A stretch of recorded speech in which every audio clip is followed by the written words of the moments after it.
الحمدللہ رب العالمین والصلاة والسلام علی سید الانبیاء والمرسلین وعلی آلہ واصحابہ اجمعین الی یوم الدین۔ ہاں جی جناب، اب آپ کی جو سوال پرچیوں کی شکل میں آئے ہیں میرے پاس، شروع کرتے ہیں۔ اچھا جی، پہلا سوال ہے کہ حدیث میں آیا ہے کہ علم حاصل کرو چاہے تمہیں چین جانا پڑے، کیڑی حدیث ہی آیا جی؟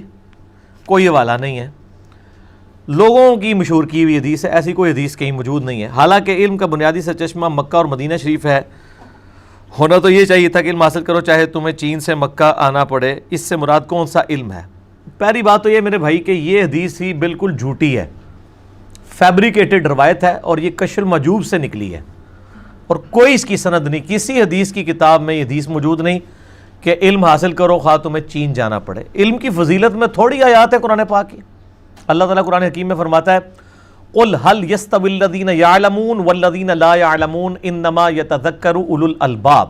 اے نبی علیہ السلام فرما دیجئے کہ بھلا علم والے اور بغیر علم والے برابر ہو سکتے ہیں؟ نصیحت تو نہیں حاصل کرتے مگر اہل عقل۔ اسی طریقے سے آیا سورہ فاطر میں انما یخشی اللہ من عبادہ العلماء، اللہ کی معرفت، اللہ کی خشیت صرف اہل علم کو ہے۔ پھر نبی صلی اللہ علیہ وآلہ وسلم کو حکم دیا گیا کہ آپ بھی اللہ کے حضور دعا کریں، اور رب زدنی علما، اے رب میرے علم میں اضافہ فرما دے۔ تو علم کی فضائل میں تو کتنی آیات، کتنی احادیث، صحیح مسلم میں حدیث ہے، جو شخص علم حاصل کرنے کے لیے کسی راستے پہ چلے گا اللہ تعالیٰ اس کو جنت کے راستے پر چلا دے گا، اس کے لیے جنت آسان کر دے گا۔ تو ان سارے علوم سے مراد ظاہر ہے پرائمری طور پر علم دین ہی ہے، آخرت کے طرف توجہ دلانے والا علم۔ اب چاہے اس کا تعلق سائنس کے ساتھ ہو یا شرعی علوم کے ساتھ، جو بھی اللہ کی تعارف کی طرف لانے والی چیز ہے، وہ علم جو ہے وہ علم ربانی ہے۔ دو علوم اللہ تعالیٰ نے انسان کو دیے ہیں، ایک ریویلڈ نالج ہے وحی کے ذریعے، کتاب و سنت کا علم، اور دوسرا ایکوائرڈ نالج ہے جسے ہم کہتے ہیں سائنس کا علم، the knowledge obtained through observations and experiments. تو علم وحی ہو یا علم سائنس، یہ دونوں ہی اللہ کے علوم ہیں۔ اس پہ میرا مسئلہ نمبر ہے 38، علم سائنس اور علم وحی اور علم سائنس کی اہمیت اور ان کا دائرہ کار۔ اس میں نے یہ ساری باتیں بیان کی ہیں کہ دونوں علوم اللہ ہی کی طرف سے ہیں، اور مکہ مدینے سے جو علم ہے وہ تو اب آپ کے پاس ویسے ہی پہنچ چکا ہے۔ مکہ مدینے میں نبی صلی اللہ علیہ وآلہ وسلم قرآن پاک دے کے گئے تھے، اپنی سنت چھوڑ کے گئے، جو آج مصحف کی شکل میں اور صحیح الاسناد کتابوں کی شکل میں ہمارے سامنے موجود ہے۔ یہ علم آ چکا ہے، اس کے اوپر عمل کریں، اور اسی میں انشاءاللہ تعالی آخرت کی کامیابی ہے انشاءاللہ۔ اگلا سوال انہوں نے لکھا ہے کہ جی حقیقت ایک ہوتی ہے یا دو یا تین حقیقتیں ہوتی ہیں؟ اگر حقیقت ایک ہوتی ہے تو چاروں ائمہ اختلاف کے باوجود برحق کیسے ہیں؟ یہ تو میرے بھائی لوگوں کی منہ شگافیاں ہیں نا کہ چاروں ہی حق پہ ہیں۔ یہ تو بالکل اس طریقے سے ہے کہ یہ جناب گلاس ہے میرے ہاتھ میں، ایک بندہ کہتا ہے جی یہ گلاس ہے، دوسرا کہتا ہے نہیں جی یہ موٹر سائیکل ہے، تیسرا کہتا ہے جی یہ جہاز ہے، چوتھا کہتا ہے نہیں یہ کتاب ہے۔ تو اگر ہم کہیں گے نہیں چاروں ہی صحیح کہہ رہے ہیں، آخر یہ اتنے بڑے بڑے عالم صحیح کہہ رہے ہوں گے، نہیں، کہتا ایک ہی صحیح ہے، حقیقت ایک ہی ہے جو نبی صلی اللہ علیہ وآلہ وسلم نے بیان کی ہے۔ باقی ظاہر ہے کہ روایات آنے میں، تفسیر بیان کرنے میں بیچ میں ایسے جھوٹے راوی شامل ہوئے جنہوں نے اسلام کو بدنام کرنے کی کوشش کی، اس کی وجہ سے دین ٹیمپرڈ فارم میں بھی چیزیں ہمارے پاس موجود ہیں، لیکن صحیح اور ضعیف کا فرق ہمارے محدثین نے کر دیا۔ اس حوالے سے صحیح مسلم کا مقدمہ اگر آپ پڑھ کے دیکھیں، جو امام مسلم نے صحیح مسلم کا مقدمہ، صحیح مسلم کا حصہ ہے جو میں نے پڑھایا ہے مسئلہ نمبر 36 کے اندر، ضعیف الاسناد اور من گھڑت احادیث کے فتنے کا تحقیقی جائزہ، امام مسلم نے صحیح مسلم کی پہلے 92 روایات اس دلیل پر لی ہیں کہ صحیح حدیث کیوں ضروری ہے اور جھوٹی حدیثیں کس طرح گھڑی گئی ہیں، اور تابعین میں کتنے بڑے بڑے کذاب ہیں جنہوں نے نبی علیہ السلام کے اوپر جھوٹ باندھے ہیں۔ تو تابعین میں سے یہ ابان بن ابی عیاش تابعی تھا، امام حنیفہ کا استاد تھا۔ تو اب آپ دیکھ لیں یہ کذاب راوی ہے، اسی نے وہ روایت گھڑی ہے کہ سیدنا عمر رضی اللہ تعالی عنہ نے سیدہ فاطمہ کو شہید کیا، ان پہ دروازہ پھینک دیا، نعوذ باللہ، یہ جھوٹا آدمی ہے۔ تو تابعین میں بھی بڑے بڑے کذاب لوگ پیدا ہوئے ہیں تو یہ حقیقت ایک ہی ہے. اب وہ روایتیں اگر جعلی ہیں تو ان کو اصول محدثین پہ دیکھا جائے گا. اور پھر سب سے بڑی حقیقت تو ہمارے پاس قرآن کی شکل میں موجود ہے. یہ فوراً روایتوں کے اوپر چلے جاتے ہیں. مجھے پہلے بتائیں کہ امت میں سے کتنے % لوگ ہیں جن کے عقیدے قرآن کے مطابق ہیں. اور یار آپ پاکستان کی 22 کروڑ آبادی میں سے 15 کروڑ سے زیادہ آبادی تو قرآن پاک کا پہلا صفحہ سورہ فاتحہ کا ٹیسٹ نہیں پورا کر سکتی. ایاک نعبد و ایاک نستعین. حدیثوں پہ تو بعد میں آئیں گے, پہلے یہ تو ٹیسٹ پورا کریں. یہ تو کبھی کسی بابے سے جا کے مانگتے ہیں, کبھی کسی قبر کے اوپر جا کے مانگتے ہیں, اور قرآن میں وہ نماز میں پڑھتے ہیں ایاک نعبد و ایاک نستعین, وہ نماز میں ہی رہ جاتا ہے. تو پہلے قرآن کے اوپر آئیں. قرآن ہماری ٹیکسٹ بک ہے. وَأُوحِيَ إِلَيَّ هَذَا الْقُرْآنُ لِأُنذِرَكُم بِهِ وَمَن بَلَغَ. اے محبوب صلی اللہ علیہ وآلہ وسلم فرما دیجئے قرآن میری طرف اس لیے وحی کیا گیا تاکہ اس کے ذریعے میں تمہیں ڈر سنا دوں, اور جس تک یہ کتاب پہنچ جائے وہ بھی اسی کتاب کے ذریعے ڈر سنائے, اسی کے ذریعے لوگوں کو تبلیغ کرے. قرآن کو لے کے چلیں نا, روایتوں کو بعد میں دیکھیں. اور روایتوں میں بھی یہ جو 2 مین کتابیں ہیں بخاری اور مسلم, اس پہ تو کم از کم اہل سنت کا اتفاق ہے. شاہ ولی اللہ دہلوی نے حجت اللہ البالغہ میں لکھا ہے کہ بخاری اور مسلم کی تمام متصل الاسناد مرفوع احادیث قطعی الصحت ہیں. ان کی صحت کے اوپر امت کا اتفاق ہے. تو پہلے یہ 7563 حدیثیں بخاری میں اور اتنی مسلم میں ہیں. یہ کو 15,000 روایتیں تو پہلے پڑھ لینا آپ, پھر اگلی پھر روایتیں دیکھیں گے. 80% دین تو اس میں کور ہو جاتا ہے, اور عقائد تو 100% قرآن میں ہے. قرآن بخاری مسلم پڑھتے نہیں ہیں اور روایتوں کے پیچھے پڑھتے ہیں. وہ جی حقیقت ایک ہے, جی وہ 4 ہیں. ایک ہی ہے میرے بھائی. جب آپ کو یہ سارے ٹیسٹ پڑھ لیں گے نا, آپ کو پتہ چل جائے گا کہ سارے فراڈ لے کے چل رہے ہیں. صرف صحیح بات جو ہے وہ بالکل واضح ہے, وہ کون لے کے چل رہا ہے وہ آپ کو خود بخود پتہ چل جائے گا انشاءاللہ تعالی. اچھا جی, منت کیا ہے؟ منت جائز ہے یا ناجائز؟ اگر جائز ہے تو کیا منت ماننی ہوگی؟ میرے بھائی منت جو ہے نا, اس کے اوپر مسئلہ نمبر 68 ہے, منت اور قسم کے کفارے کے اوپر. میرا منت کے بارے میں بخاری اور مسلم میں حدیث ہے کہ منت ماننے سے کسی کی مصیبت نہیں ٹلتی, کنجوس کا مال نکل جاتا ہے. یہ کنجوس کا مال نکالنے کا ایک ذریعہ ہے, اس سے کوئی بلا نہیں ٹلتی. صدقہ بلا کو ٹالتا ہے. وہ مجھے پھر ایک بات یاد آ گئی. وہ کہتے ہیں جناب کہ صدقہ جو ہے نا وہ بلا کو کھا جاتا ہے, اور مولوی ایسی بلا ہے جڑی صدقے نے بھی کھا جاتی ہے. ٹھیک ہے نا, تو یہ ایک مزاح کے طور پہ ایک جملہ بولا جاتا ہے. تو صدقہ جو ہے بلا کو کھا جاتا ہے, وہ ٹھیک ہے, کیونکہ صدقے میں آپ اللہ کے ساتھ کوئی شرط نہیں رکھ رہے ہوتے, آپ پہلے صدقہ اور خیرات کرتے ہیں.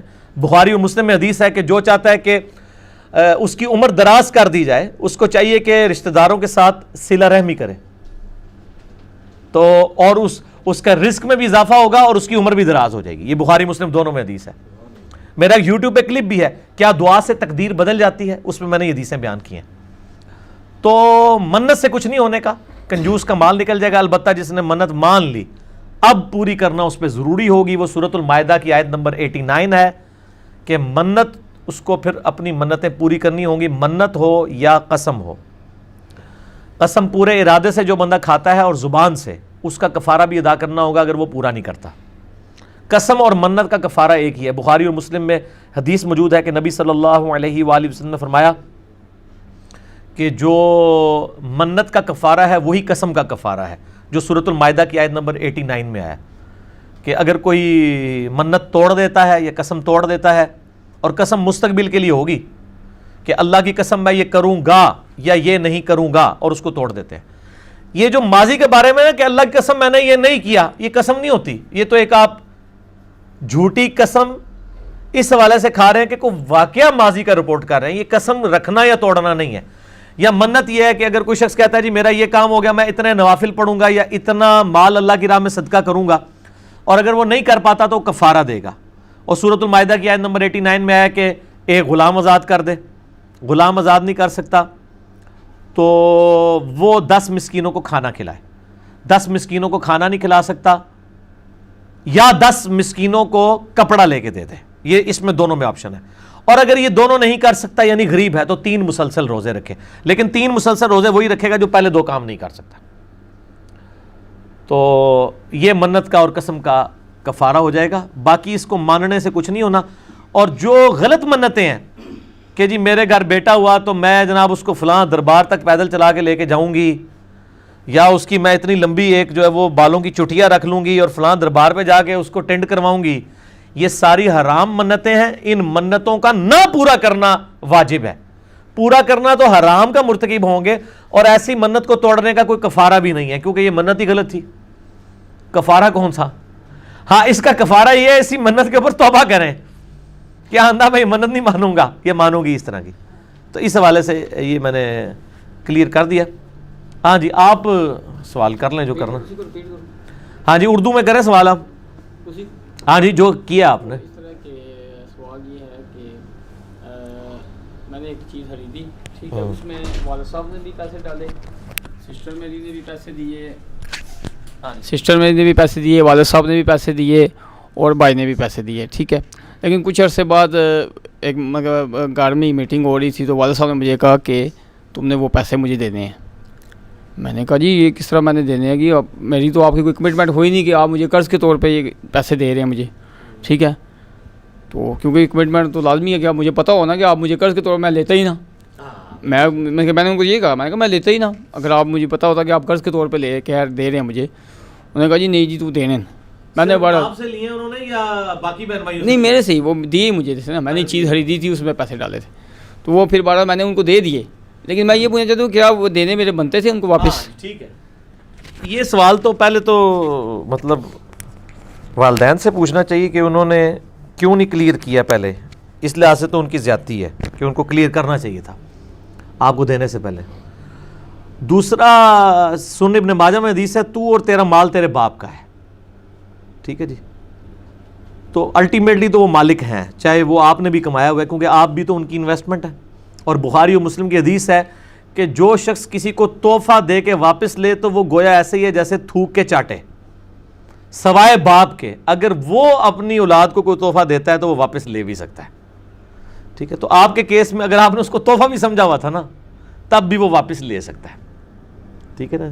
چے جائے کہ قرض، تو آپ والی بات ہی اگر صحیح مان لی جائے کہ آپ نے اسے تحفہ سمجھا تھا تب بھی وہ آپ سے واپس لے سکتا ہے. لیکن ظلم نہیں کر سکتا کہ آپ افورڈ ہی نہیں کر سک رہے اور وہ زبردستی آپ سے لیں. ان کو خود بھی خیال کرنا چاہیے کہ وہ بندہ افورڈ کر سکتا ہے نہیں، اور آپ نے تو کہا میں نے واپس کر دیا. بہت اچھی بات ہے، بہت اچھی بات ہے، واپس کر دیا. تو واپس کرنے میں ہی عافیت تھی. ایک اور سوال. ہاں جی اور سوال کیا؟ دوسرا سوال یہ کہ جو ہے جو میرا پڑوسی ہے اس نے جوتی نہیں پہنی ہوئی تھی، میں نے اس کو کہا ماشاء اللہ جناب جوتی دی بڑی مبارک ہوئے. وہ آ گیا تھا دعوت ہماری جوتی دی مبارک نہیں رہے گا. اچھا جوتی دی مبارک نہیں ہوتی، تو اس میں کیا حقیقت ہے؟ کوئی حقیقت نہیں ہے جی. کسی بھی نیک چیز جو اچھی چیز جو آپ کے استعمال میں ہے، دیکھیں نا ابو داؤد میں حدیث ہے نبی صلی اللہ علیہ وآلہ وسلم جب نیا کپڑا پہنتے تھے، نیا لباس پہنتے تھے تو باقاعدہ دعا مانگا کرتے تھے، الحمدللہ الذی کسانی ھذا الثوب ورزقنی من غیر حول منی ولا قوہ. کھانے کے بارے میں بھی دعا آتی ہے اور اس طرح کی نئی چیزوں کے بارے میں. تو لباس عربی میں صرف کپڑے نہیں ہے، جوتی بھی لباس کا حصہ ہے، پگڑی بھی لباس کا حصہ ہے. وہ یہ کہتا ہے جوتی پاؤں ہی پائے دی اس طرح نہیں پاؤں میں کیونکہ پاؤں اتار کے پھر پھینک دیں، نہیں تو پاؤں بھی تو ہے نا. اور صحیح مسلم میں حدیث ہے نبی صلی اللہ علیہ وآلہ وسلم نے فرمایا کہ جس کے دل میں رائی کے دانے کے برابر بھی تکبر ہوا وہ جنت میں نہیں جائے گا. تو ایک صحابی نے پوچھا یا رسول اللہ صلی اللہ علیہ وسلم بعض کا انسان کی خواہش ہوتی ہے کہ اس کے کپڑے اور جوتیاں اچھی ہوں، کیا یہ بھی تکبر ہے؟ تو آپ صلی اللہ علیہ وآلہ وسلم نے فرمایا نہیں یہ تکبر نہیں ہے، اللہ بھی خوبصورت ہے اور خوبصورتی کو پسند فرماتا ہے. تکبر یہ ہے کہ تم حق بات سے اناد کرو، یعنی حق بات کو قبول نہ کرو جبکہ دل گواہی دے دے کہ یہ بات سچی ہے، اور دوسروں کو حقیر سمجھو. جب آپ دوسروں کو حقیر سمجھیں گے تو یہ تکبر کی علامت ہے، ٹھیک ہے نا جی. تو اگر آپ نے اچھی جوتیاں پہنی بہت اچھی بات ہے، پہنے اچھے کپڑے پہنے، کوئی تکبر نہیں ہے، لیکن اس کی بنیاد پہ دوسروں کو حقیر نہ سمجھے. تو جوتی اگر خوبصورتی کی علامت ہے تو اس پہ کوئی مبارکباد دے دیتا ہے، کوئی حرج نہیں. اس طرح پبلک میں یہ بھی مشہور ہے جی وہ نماز پڑھتے ہوئے آگے جوتی پڑی ہو تو نماز نہیں ہوتی ہے. وہ ایک لطیفہ بھی ہے نا، کہتے ہیں جی آگے جوتی رکھے تو نماز نہیں ہوتی، پیچھے رکھو تو جوتی نہیں ہوتی، یعنی چوری ہو جاتی ہے. تو ایسا کوئی مسئلہ نہیں ہے اس حوالے سے. اب لوگوں کو چونکہ دین کا علم نہیں ہے، لوگوں میں تو بڑا بڑا کچھ مشہور ہے ادھر جوتیوں کے حوالے سے. وہ ایک الیاس قادری صاحب بھی بیان کر رہے ہیں کہ جی مولا علی علیہ السلام کا قول ہے کہ کالی جوتی جو ہے یہ مصیبت لے کے آتی ہے. پتہ نہیں کہاں لکھا ہوا ہے، بالکل جھوٹ ہے یہ، کوئی ایسا قول نہیں ہے ان کی طرف. اور دوسرا یہ کہ کالی جوتی تو آپ کوئی بھی لیں اس کا تلوا تو کالا ہی ہوتا ہے عموماً. ٹھیک ہے جی. تو وہ پھر پیلی چپل انہوں نے وہ بنائی ہوئی ہے, وہ آپ دیکھیں پیلی چپلیں بھی انہوں نے پہنی ہوئی ہیں. تو بس یہ اسی قسم کی یعنی من گھڑت چیزیں ہیں. کیا ذوالکفل کا ذکر قرآن اور حدیث میں کہیں اور بھی آتا ہے؟ آتا ہے نا جی, سورہ صاد میں بھی آیا نا, ایک جگہ ہی آ گیا بہت ہے. کیا یہ نبی بنی اسرائیل ہی میں مبعوث ہوئے تھے؟ اس کی دلیل کہاں ملتی ہے؟ کوئی دلیل نہیں ہے جی ہمارے پاس. ذوالکفل کے بارے میں بعض لوگ یہ بھی کہتے ہیں کہ یہ جو بدھا ہے یہ شاید ذوالکفل ہی تھے, اور وہ اس کو سنسکرت سے اس طرح ٹرانسلیٹ کرنے کی کوشش کرتے ہیں. واللہ عالم, ہمیں کوئی ڈیٹیل نہیں بتائی گئی. سینکڑوں ہزاروں پیغمبر آئے ہیں. وَإِن مِّن أُمَّةٍ إِلَّا خَلَا فِيهَا نَذِيرٌ, کوئی امت ایسی نہیں گزری, اللہ تعالیٰ فرماتا ہے کہ ہم نے اس میں کوئی ڈر سنانے والا نہ بھیجا ہو. ہر امت میں کوئی نہ کوئی ڈر سنانے والا آیا ہے, لیکن ہمیں اس کی تفصیلات نہیں. قرآن حکیم میں بائی نیم صرف 25 انبیاء کا ذکر آیا ہے, 25 کا, باقیوں کے نام بھی نہیں آئے. نہ کو مزارات کے ایڈریس آئے ہیں کہ فلاں جگہ آپ حاضری دے سکتے ہیں. اللہ تعالیٰ کے لیے یہ چیزیں امپورٹنٹ نہیں ہیں. امپورٹنٹ یہ ہے کہ انبیاء کی تعلیمات کیا ہیں, وہ قرآن حکیم میں تمام نبیوں کی دعوت کا خلاصہ یہی قرآن حکیم ہے, اور وہ اللہ تعالیٰ نے کانٹے کی بات سورۃ الاعلیٰ میں کر دی. بل تؤثرون الحیات الدنیا, بلکہ تم دنیا کی زندگی کو ترجیح دیتے ہو. والآخرۃ خیر وابقیٰ, جبکہ آخرت بہتر بھی ہے اور ہمیشہ رہنے والی بھی. ان ھذا لفی الصحف الاولیٰ, یہی ایک بات تھی کانٹے کی جو تمام آسمانی صحیفوں میں تھی اس سے پہلے جو قرآن کے نازل ہوئے. صحف ابراہیم و موسیٰ, چاہے وہ ابراہیم علیہ السلام کے صحیفے ہوں یا موسیٰ علیہ السلام کے صحیفے, ایک ہی بات تھی کانٹے کی کہ اصل زندگی آخرت کی زندگی ہے, اور دنیا کی زندگی ہمیشہ کی زندگی نہیں ہے. آخرت کی زندگی ہمیشہ کی ہے, دنیا کی ختم ہو جانے والی ہے. صرف حق کو پہچاننا کافی ہے یا اس پر عمل کرنے کی بھی اہمیت ہے؟ یہ تو کوئی سوال پوچھنے والا ہی نہیں میرے بھائی, یہ تو سب کو پتہ ہے کہ یہ اسی طریقے سے ہے کہ کیا روٹی سامنے رکھ لینا ہی کافی ہے یا اس کو منہ میں بھی ڈالنا چاہیے؟ بھئی روٹی ہے ہی اس لیے ہے کہ پیٹ بھرے تو اس کو منہ میں بھی ڈالنا ہوگا. سامنے رکھ کے تو آپ بیٹھ کے بے شک پورا دن دیکھتے رہے, آپ پیٹ تو آپ کا خالی رہے گا. اسی طریقے سے حق اگر آپ کے علم میں آ گیا اور آپ اس کے اوپر عمل نہیں کر رہے تو آپ کے کسی کام نہیں آئے گا. علم اور عمل دونوں ضروری ہیں. دیکھیں سورہ الذاریات میں اللہ تعالیٰ نے ہر چیز جوڑوں کی شکل میں پیدا کی ہے, مرد و عورت بھی جوڑا ہے, نباتات میں بھی میل فیمیل جوڑے ہیں, حیوانات میں بھی میل فیمیل جوڑے ہیں. پھر اللہ تعالیٰ نے جو اخلاقی چیزیں رکھی ہیں ان میں بھی جوڑے ہیں. امر بالمعروف و نہی عن المنکر, نیکی کا حکم دینا برائی سے روکنا, یہ بھی جوڑا ہے. علم اور عمل یہ بھی جوڑا ہے. صرف علم بھی کافی نہیں ہے, صرف عمل بھی کافی نہیں ہے. ظاہر ہے آپ بغیر علم کے عمل کریں گے تو ہو سکتا ہے آپ ایسا عمل کر رہے ہو جو اللہ نے سکھایا ہی نہیں ہو, نبی علیہ السلام نے تعلیم ہی نہ دیا ہو, اور خالی علم ہی ہے آپ کے پاس اور آپ اس کے اوپر عمل نہیں کر رہے ہیں, تو آپ تو بہت بڑے مجرم ہیں کہ آپ اس علم کے اوپر عمل نہیں کر رہے, کیونکہ علم تو ہر مسلمان کے اوپر فرض ہے حاصل کرنا. تو یہ جوڑوں کی شکل میں. اسی طریقے سے دنیا اور آخرت یہ بھی جوڑا اللہ نے بنا دیا. تو یہ ساری چیزیں جوڑوں کی شکل میں. یہ دروازہ کیوں کھولا ہوا ہے میرے بھائی, اس کو بند کریں, بند کریں. اخلاقیات اسلام میں کتنی ضروری ہیں؟ انسان تہجد گزار اور اخلاق اس بندے میں تھوڑا سا بھی نہ ہو تو کیا اس انسان کی عبادت کا کوئی فائدہ ہے؟ نہیں, عبادت کا فائدہ تو اپنی جگہ ہے, اخلاقیات تو اپنی جگہ ضرور ہونے چاہیے. وہ نبی علیہ السلام کے سے پوچھا گیا, صحیح بخاری میں ہے, کہ ایک عورت ہے بڑی, وہ نمازی ہے, سب کچھ ہے, لیکن اس کے پڑوسی اس سے تنگ ہے. آپ فرمایا دوست کی ہے. اور دوسری کے بارے میں کہا کہ وہ زیادہ عبادت گزار نہیں, بس فرائض پوری کرتی ہے. فرائض تو نہیں جان چھٹنی, یہ نہیں ہے کہ بے نمازی ہے وہ, فرائض پورے کرتی ہے, نفلی باتیں اس کی اتنی نہیں ہے, لیکن پڑوسیوں کے ساتھ اس نے اخلاق کرتی ہے. آپ نے فرمایا جنتی ہے. یہ کہیں نہیں آیا کہ نماز بھی نہیں پڑھتی بس خالی خوشی کرتی رہنی لوگوں نو تو جنتی ہے. نہ ادھی گل نہیں کرو گے, پوری گل. ٹھیک ہے جی, اخلاقیات کی بھی اہمیت ہے اور عبادات کی بھی اہمیت ہے. یہ بھی جوڑے ہی ہے نا, حقوق اللہ حقوق العباد, یہ بھی جوڑا ہی ہے. ایک قول حضرت علی سے روایت ہے کہ جس گھر یا محفل میں آپ کی عزت نہ کی جائے یا تکفیر کی جائے وہاں جانے سے گریز کیا جائے. میرے علم میں تو کوئی ایسی بات نہیں ہے کہ جی آپ کی جہاں پہ عزت نہ ہو آپ وہاں نہ جائیں. میرے علم میں کوئی ایسی بات نہیں ہے جی. سیدنا علی رضی اللہ تعالیٰ کے بارے میں تو اکثر اقوال جو مشہور ہے نا, وہ ایویں بس ہر ایک کے نیچے جو ہے نا وہ لکھ کے حضرت علی کا قول مشہور کر دیا جاتا ہے. اور خود سیدنا علی کی آپ اپنی شخصیت دیکھ لیں کہ ان کی زندگی پوری انکساری کے اوپر ہی مبنی ہے. تو مطلب وہ جو واقعہ بڑا مشہور ہے جس کی وجہ سے ہم کرم اللہ وجہ الکریم ان کو کہتے ہیں کہ انہوں نے میدان جنگ میں کافر کو پچھاڑا, اس کے سینے پہ چڑھ گئے اور اس نے تھوک دیا سیدنا علی کے چہرے پہ، تو حضرت علی اتر گئے. اس نے کہا یہ کیا ہوا؟ فرمایا پہلے تو میں اللہ کی وجہ سے تجھے قتل کرنے لگا تھا، اب میرا غصہ بھی اس میں شامل ہو گیا تو میں نے اس لیے پھر تجھے چھوڑ دیا. تو اس نے اس کی وجہ سے وہ اسلام قبول کر لیا. تو اس نے کوئی حضرت علی کی عزت تو نہیں کی تھی، بےزتی کی تھی، لیکن سیدنا علی نے اس کے ساتھ حسن سلوک ہی کیا. اس واقعے کی وجہ سے آج تک ہم کرم اللہ وجہ الکریم کہتے ہیں کہ اللہ تعالیٰ ان کے چہرے کے اوپر اپنا کرم نازل فرمائے کہ انہوں نے چہرے پہ تھوک اللہ کے لیے برداشت کی. صحیح یہ بس واقعات اس میں سیرت کی کتابوں میں ملتا ہے نا، ریفرنس کوئی نہیں ہے ان چیزوں کے. جو واقعات ہیں وہ اسی طریقے سے ہی ہوتے ہیں، بس ان کو تلقی بالقبول حاصل ہوتی ہے نا. جیسے اس واقعے کو تلقی بالقبول حاصل ہوگی ہے، اسی طریقے سے سیدہ فاطمہ تو زہرا کا جو لقب ہے زہرا، وہ مجھے کسی حدیث کی کتاب میں تو نہیں ملا، لیکن تلقی بالقبول عملی تواتر کے ساتھ چیزیں ٹرانسفر کر رہی ہیں، یعنی امت میں کوئی دوسری رائے نہیں پائی جاتی اس حوالے سے، تو وہ خود بخود اجماعی دلیل ہو جاتا ہے. اس کے لیے یہ چیز ضروری نہیں ہوتی ہے کہ وہ آپ اس کے لیے کوئی اور دلیل پیش کریں اس حوالے سے. ہاں جی جناب، انشورنس کی شرعی حیثیت کیا ہے؟ یہ سوال ہوا ہے جی. میں نے پہلے بھی کئی دفعہ عرض کیا ہے کہ انشورنس نام سے نہ کوئی ہمیں چڑ ہے، اور نہ یہ بعض لوگوں نے جو مشہور کر دیا ہے کہ جی یہ توکل کے منافی ہے. ایسا نہیں ہے. نبی صلی اللہ علیہ وآلہ وسلم بھی بیت المال میں سے اپنے گھر والوں کا خرچہ لیا کرتے تھے، ایڈوانس بھی لے لیا کرتے تھے. یہ کوئی مسئلہ نہیں ہے. یہ گھر کے اندر کچھ رکھنا جوڑنا یہ منع ہو ایسا تو نہیں ہے. اگر یہ منع ہوتا تو زکوٰۃ کا کنسیپٹ ہی نہ ہوتا. سیدنا عثمان غنی رضی اللہ تعالیٰ عنہ نے جو غزوہ تبوک کے موقع پہ 700 اونٹ دیے ہیں تو وہ جوڑے ہوئے تھے تو دیے نا. آج کا اربوں روپے بنتا ہے، تو یہ تو نہیں ہے کہ جوڑا ہوا نہیں تھا. زکوٰۃ دیں گے مال پاک ہو جاتا ہے.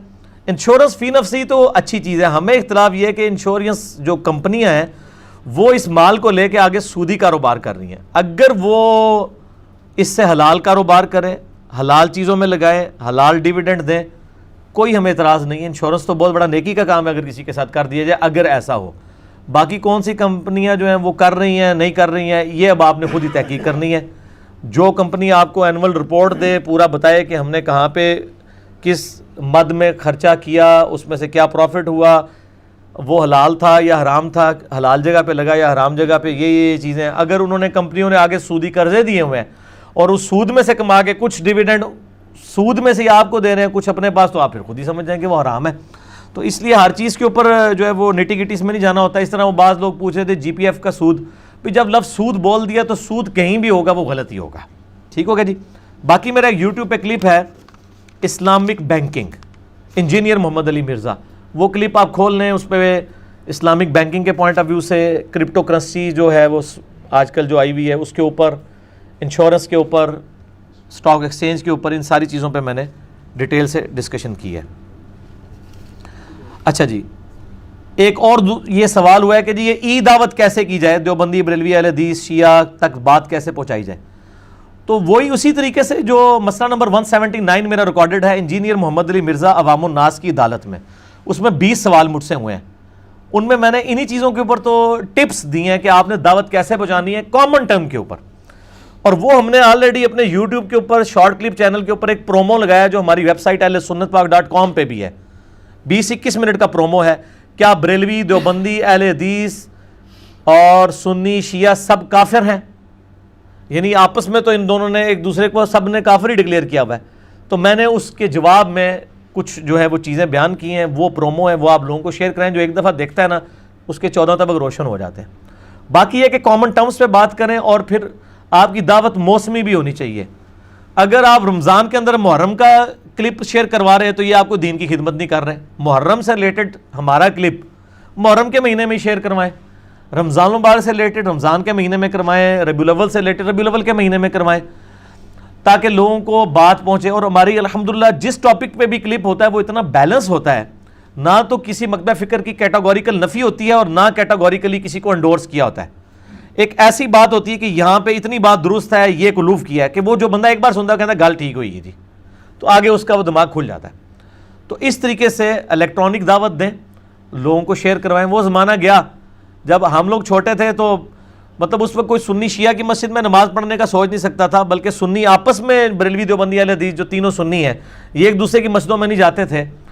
تو تقریریں سننا تو بڑی دور کی بات. لیکن اب کیا مسجد میں جائیں نہ جائیں، ایک کالج کے اندر اگر 10 اسٹوڈنٹ ہیں دوست آپس میں، 3 سنی ہوں گے 2 شیعہ ہوں گے اور دیوبندی بریلوی اہل حدیث اس طرح مکس سارے ہوں گے، اور وہ آپس میں فیس بک کے اوپر چیٹنگ بھی کریں گے، ایک دوسرے کو اپنے مکتبہ فکر سے ریلیٹڈ کلپ بھی شیئر کروائیں گے. اب آپ ان چیزوں کے آگے باندھ ہی نہیں سکتے سوائے اس کے کہ پبلک کو آپ صحیح بات بتائیں. سیدھی سی بات ہے. تو الیکٹرانک دعوت بڑی آسان ہے کہ آپ سچائی لوگوں کے ساتھ شیئر کریں، لوگوں تک بات پہنچے گی انشاءاللہ. باقی گھول کے حق نہیں کسی کو پلایا جا سکتا، یہ تو پیغمبر نہیں کام کرتے، ان کو بھی کہا گیا وما علینا الا البلاغ. آپ نے یہ تو سوچنا ہی نہیں کہ میں نے اس کو اتنی بہترین بات بتائی اس نے مانی نہیں.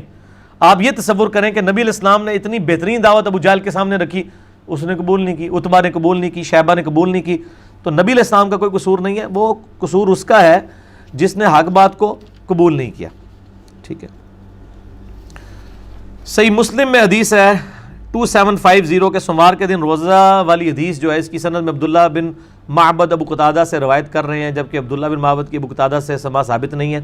ایسا ہی ہے، لیکن بخاری اور مسلم کا مسئلہ یہ ہے کہ صحیح بخاری اور صحیح مسلم کو تلقی بالقبول حاصل ہے، کہ بخاری و مسلم کی تمام جو متصل الاسناد مرفوع احادیث ہیں، یہ بھی چونکہ مرفوع حدیث ہے نبی علیہ السلام تک جاتی ہے، اس کی سند میں اگر کوئی اس طرح کے سکم پائے جاتے ہیں تو تلقی بالقبول اجماع اور عملی تواتر حاصل ہے. باقی اور جگہوں سے اس کی ایسی تصدیق ہو جاتی ہے کہ اس کی سند جو ہے وہ ایکسیپٹ امت نے کی ہوئی ہے.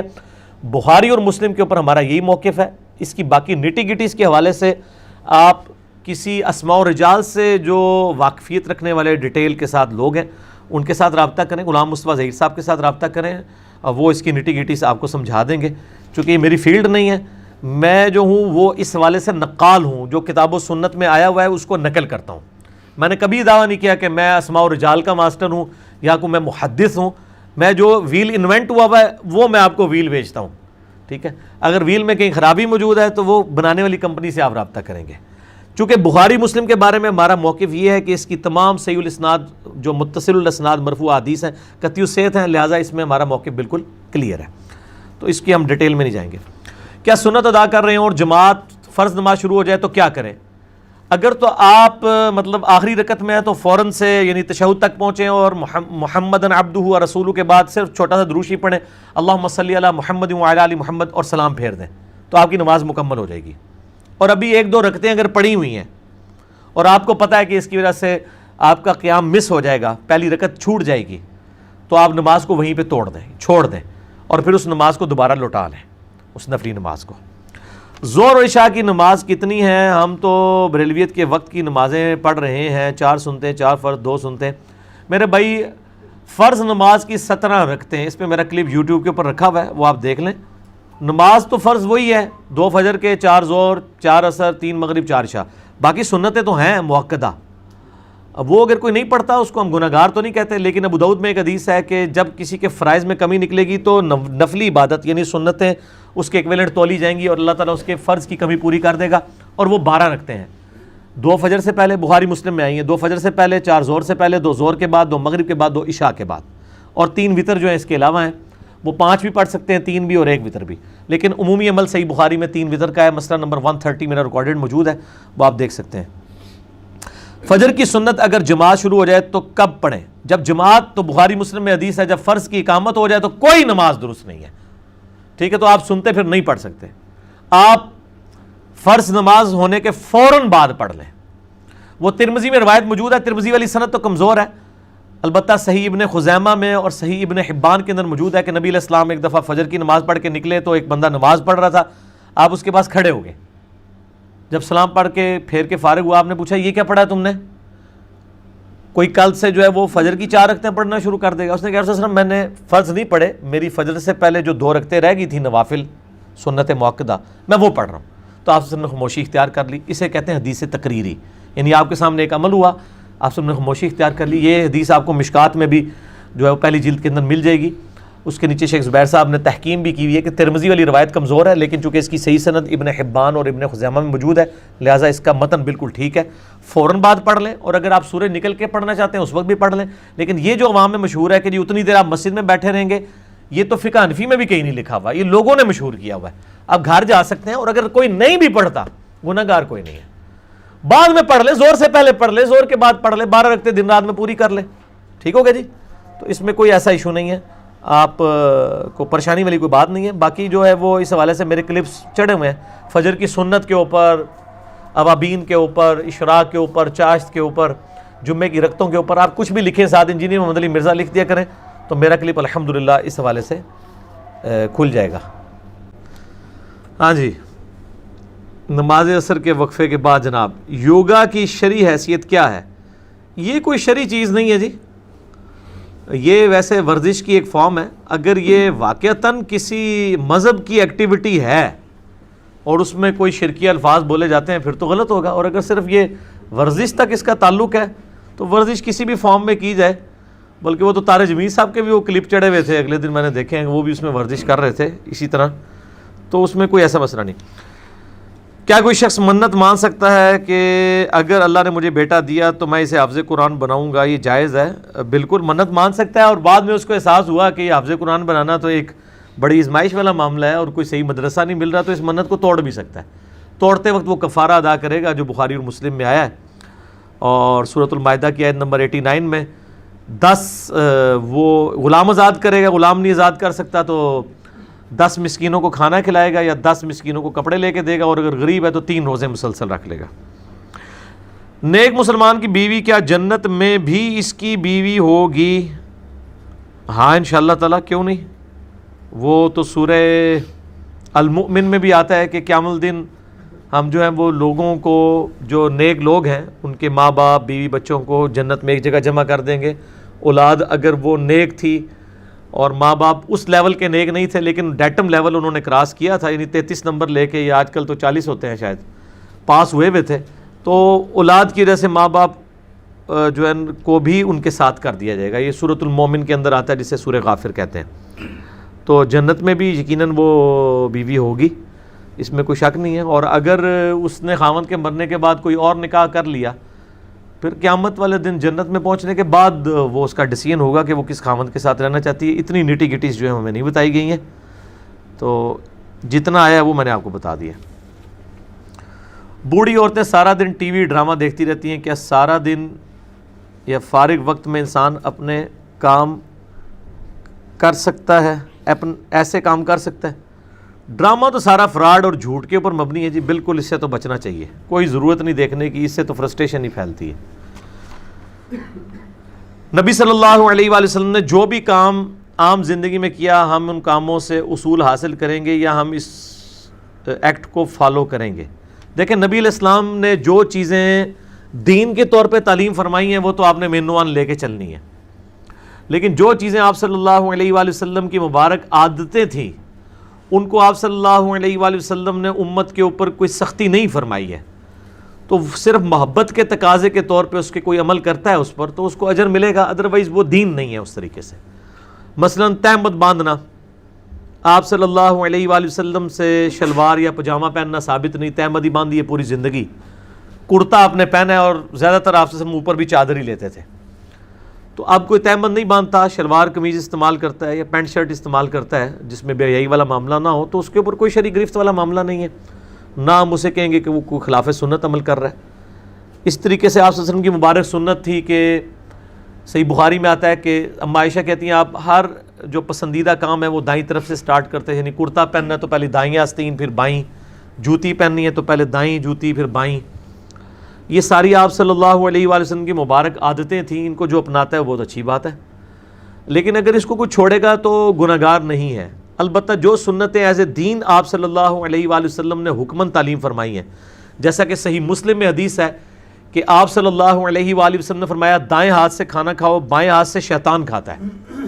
اب یہ آپ نے حکم فرما دیا اور بائیں ہاتھ سے کھانا کھانا شیطانی عمل ہے، اور صحیح مسلم میں آتا ہے کہ ایک شخص بائیں ہاتھ سے کھا رہا تھا، آپ نے اسے منع کیا اور فرمایا کہ بائیں ہاتھ سے شیطان کھاتا ہے، تو دائیں ہاتھ سے کھا، تو اس نے اپنی عزت بچانے کے لیے جھوٹی موٹی کہہ دیا کہ جی میرا تو دائیں ہاتھ کام ہی نہیں کرتا، یعنی میرا دائیں ہاتھ کمزور ہے، میں اس سے کھا نہیں سکتا، مجبوراً بائیں ہاتھ سے کھا رہا ہوں۔ تو آپ صلی اللہ علیہ وآلہ وسلم کی مبارک زبان سے نکل گیا پھر تیرا دایاں ہاتھ نہ ہی اٹھے، اسی وقت اس کے ہاتھ پہ فالج گرا، پھر پوری زندگی اس کا دایاں ہاتھ اس کے منہ تک نہیں آ سکا۔ یہ صحیح مسلم میں حدیث ہے۔ تو یہ معاملہ بڑا خطرناک ہے اس حوالے سے، جو چیزیں دین کے طور پہ تعلیم کی ہیں اور جو دین کے طور پہ نہیں، آپ صلی اللہ علیہ وآلہ وسلم کی مبارک عادتیں ہیں ان عادتوں کو آپ جس طریقے سے بھی اپنائیں گے وہ پازیٹیو ہی ہے. البتہ جو دنیاوی معاملات ہیں اس میں تو صحیح مسلم میں حدیث ہے, اوپر ترے 4 حدیثیں ہیں کہ آپ صلی اللہ علیہ وآلہ وسلم نے فرمایا انتم اعلم بامر دنیاکم, دنیا کے کاموں کو تم بہتر جانتے ہو. مسئلہ نمبر 39 ہے میرا اس کے اوپر, علم وحی اور علم سائنس اور ان کا دائرہ کار. یعنی علم سائنس اور وحی دونوں ہی اہمیت والے علم ہیں, ریویلڈ نالج بھی اور ایکوائرڈ نالج بھی. لیکن جو سائنس کا علم ہے دنیاوی معاملات سے ریلیٹڈ, وہ تعبیر نحل والا واقعہ ہے کہ آپ صلی اللہ علیہ وآلہ وسلم نے یعنی بعض لوگوں کو دیکھا, صحیح مسلم میں اوپر تلے 4 حدیثیں ہیں, اور اس کے اوپر باقاعدہ امام نووی نے باب باندھا ہے کہ کن کاموں میں نبی علیہ السلام کی اطاعت واجب ہے اور کس میں نہیں ہے. اب یہ دیکھیں بڑا حیران کن مسئلہ ہے. تو آپ صلی اللہ علیہ وآلہ وسلم نے یعنی کچھ لوگوں کو دیکھا وہ کھجوروں کی پیوند کاری کر رہے ہیں, تو آپ صلی اللہ علیہ وآلہ وسلم نے فرمایا اگر ایسا نہ کرو تو کیا ہے.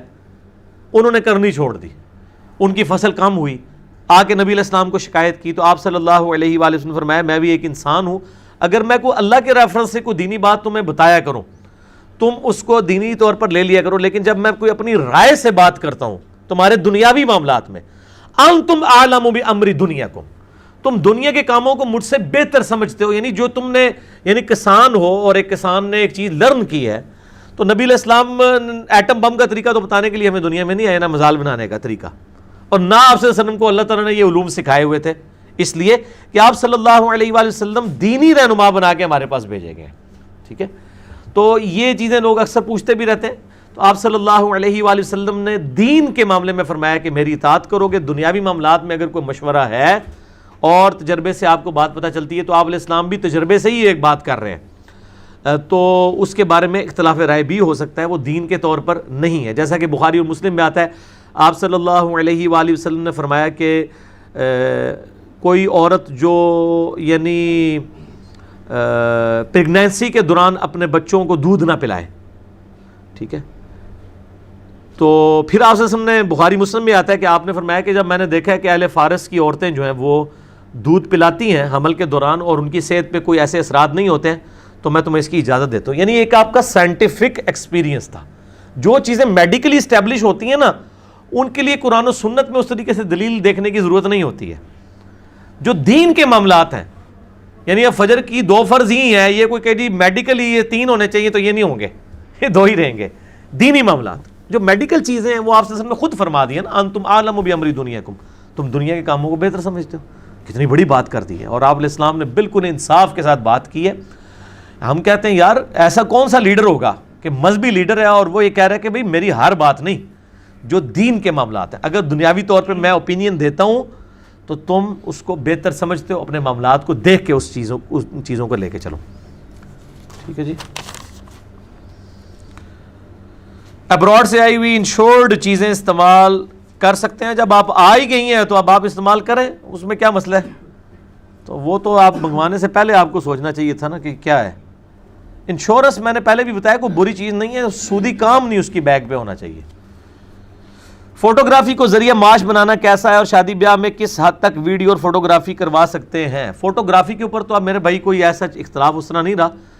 فوٹوگرافی میں وہ منظر جو عام حالت میں دیکھنا حرام ہے, وہ فوٹوگرافی میں بھی حرام ہے.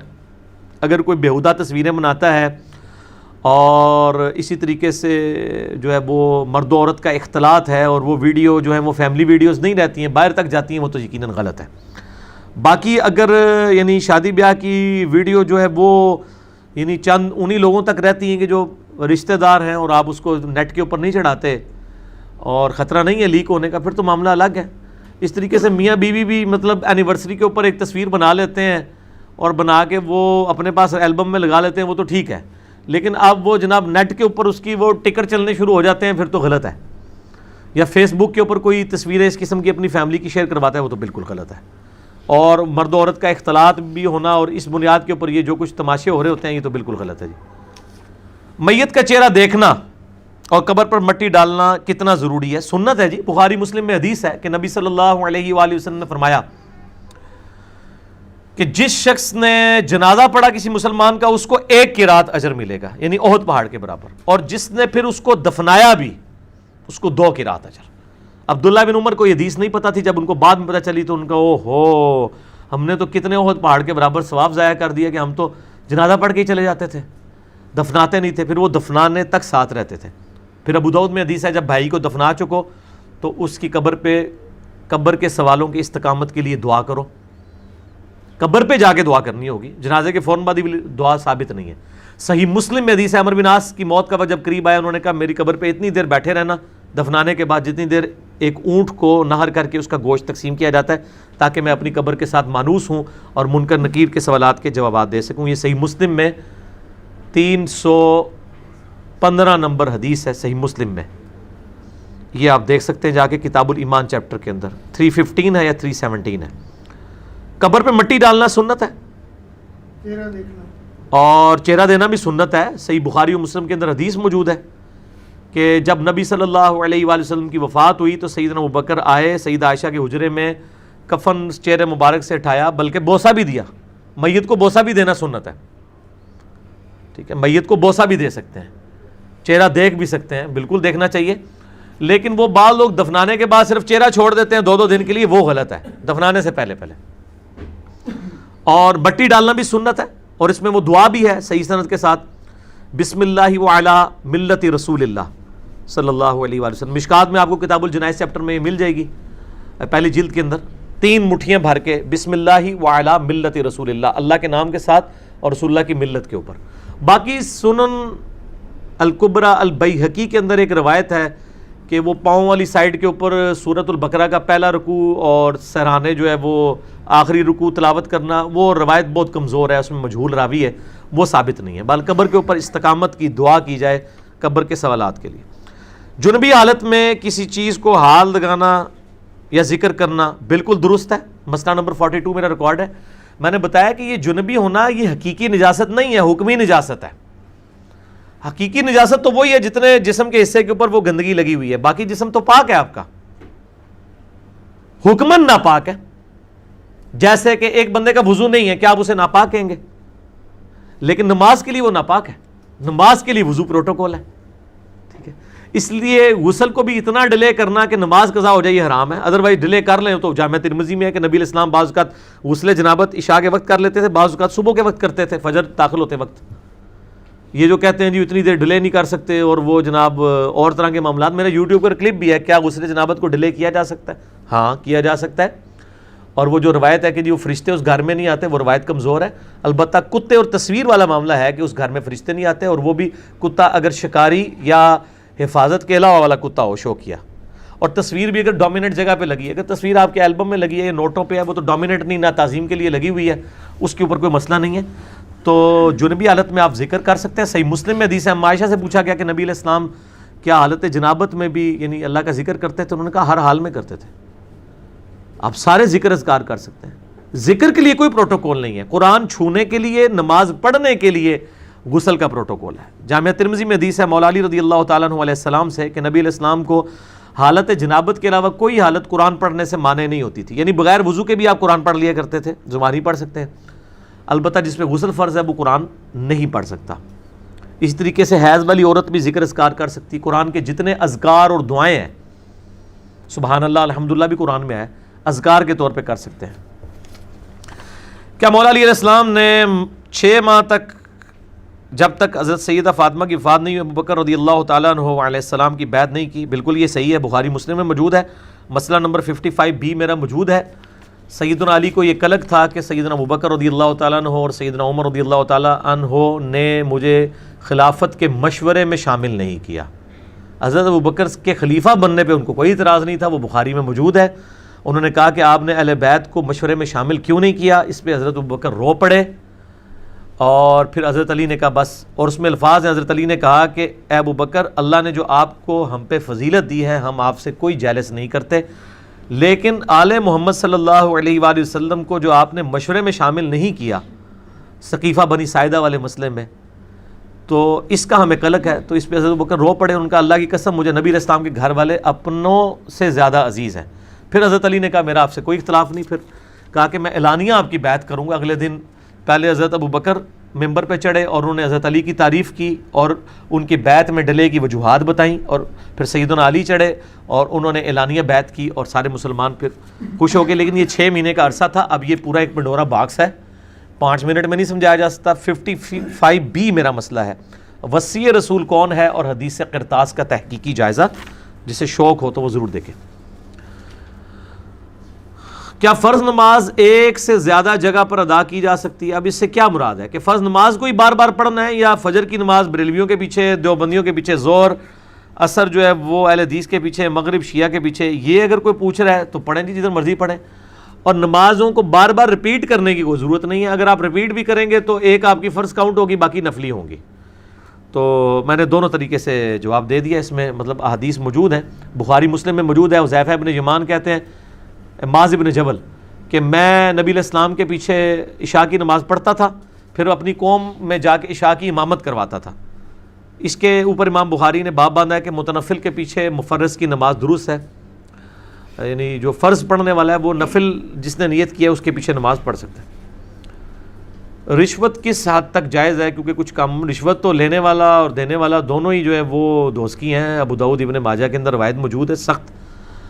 بس جو آپ کا ضروری کام ہے جس میں رشوت کے بغیر کوئی چارہ ہی نہیں ہے، تو آپ اسی طریقے سے جس نے قرآن میں آیا کہ جب کسی کی زندگی موت کی کشمکش ہو تو وہ خنزیر بھی کھا سکتا ہے، لیکن اس میں الفاظ ہیں کہ وہ بغاوت نہ کرے، کراہت کے ساتھ کرے، تو تب شوقیہ کسی کو رشوت نہ دیں، اور خام خواہ چھوٹے چھوٹے کاموں کے لیے رشوت نہ دینا شروع کر دیں۔ جب بالکل ایسے لاسٹ ریزارٹ آپ کو اپنے کسی جائز کام کے لیے دینی پڑتی ہے تو دل میں برا سمجھتے ہوئے دے لیں، اس کا وبال لینے والے کے اوپر ہوگا۔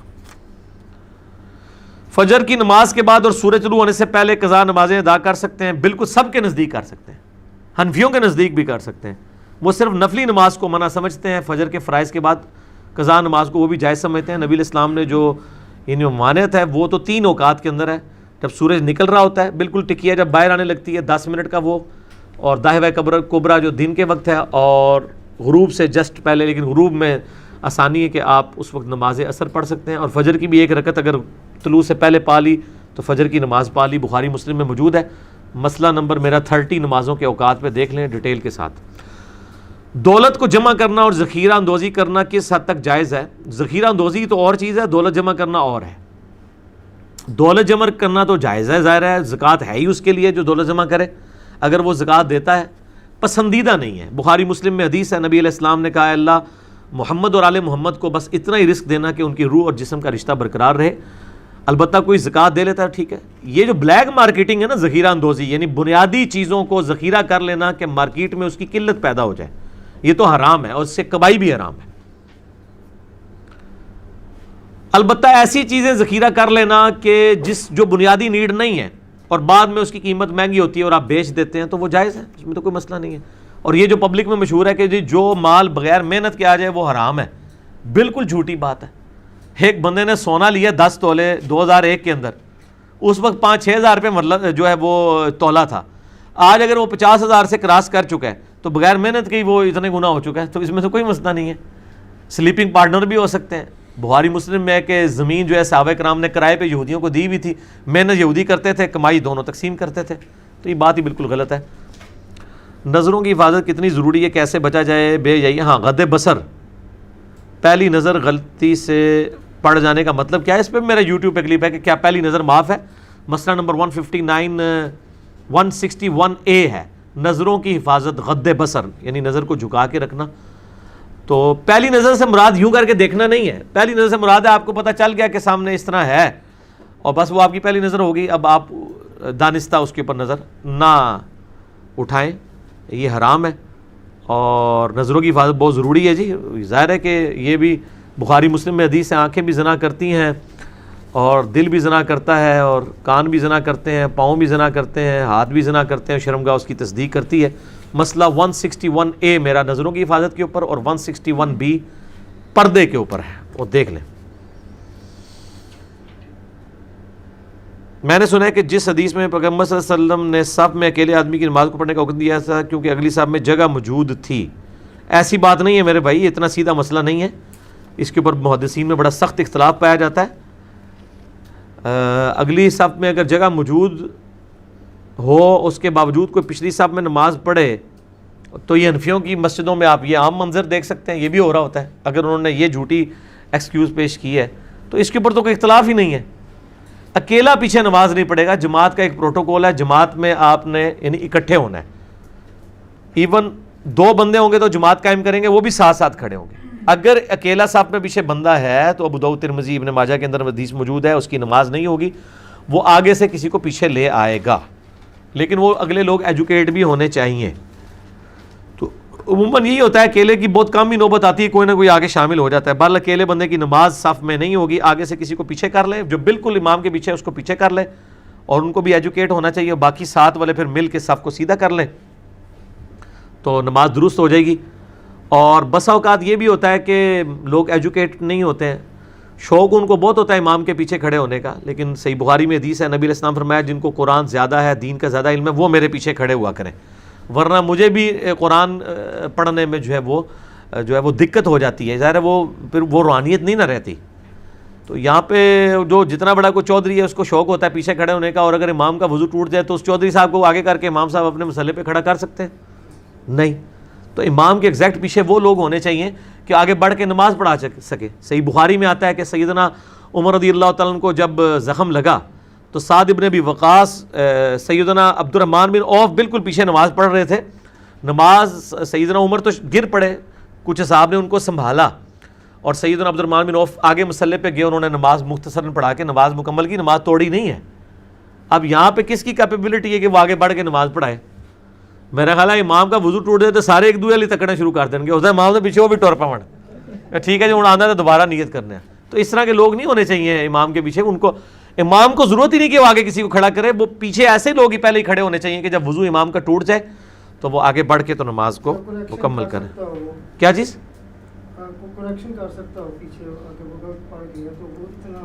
ہاں کریکشن تو ضروری نہیں ایگزیکٹ پیچھے ہو، وہ تو کہیں سے بھی کر سکتا ہے۔ جی ظاہر ہے وہیں سے شروع کریں۔ اللہ کے ذکر کرنے کے موضوع پر ایک حدیث کا کچھ حصہ یوں ہے کہ جب اللہ تعالیٰ نے فرمایا کہ میں نے ان کو بخش دیا تو فرشتوں نے کہا کہ ان میں سے ایک آدمی ایسا تھا جو ذکر کی نیت سے محفل میں نہیں آیا تھا، اس میں فرشتوں کا انسان کی نیت کو جاننا ثابت ہو گیا۔ نہیں، کوئی نیت کو جاننا ثابت نہیں ہوا، بالکل آپ نے غلط رزلٹ نکالا ہے۔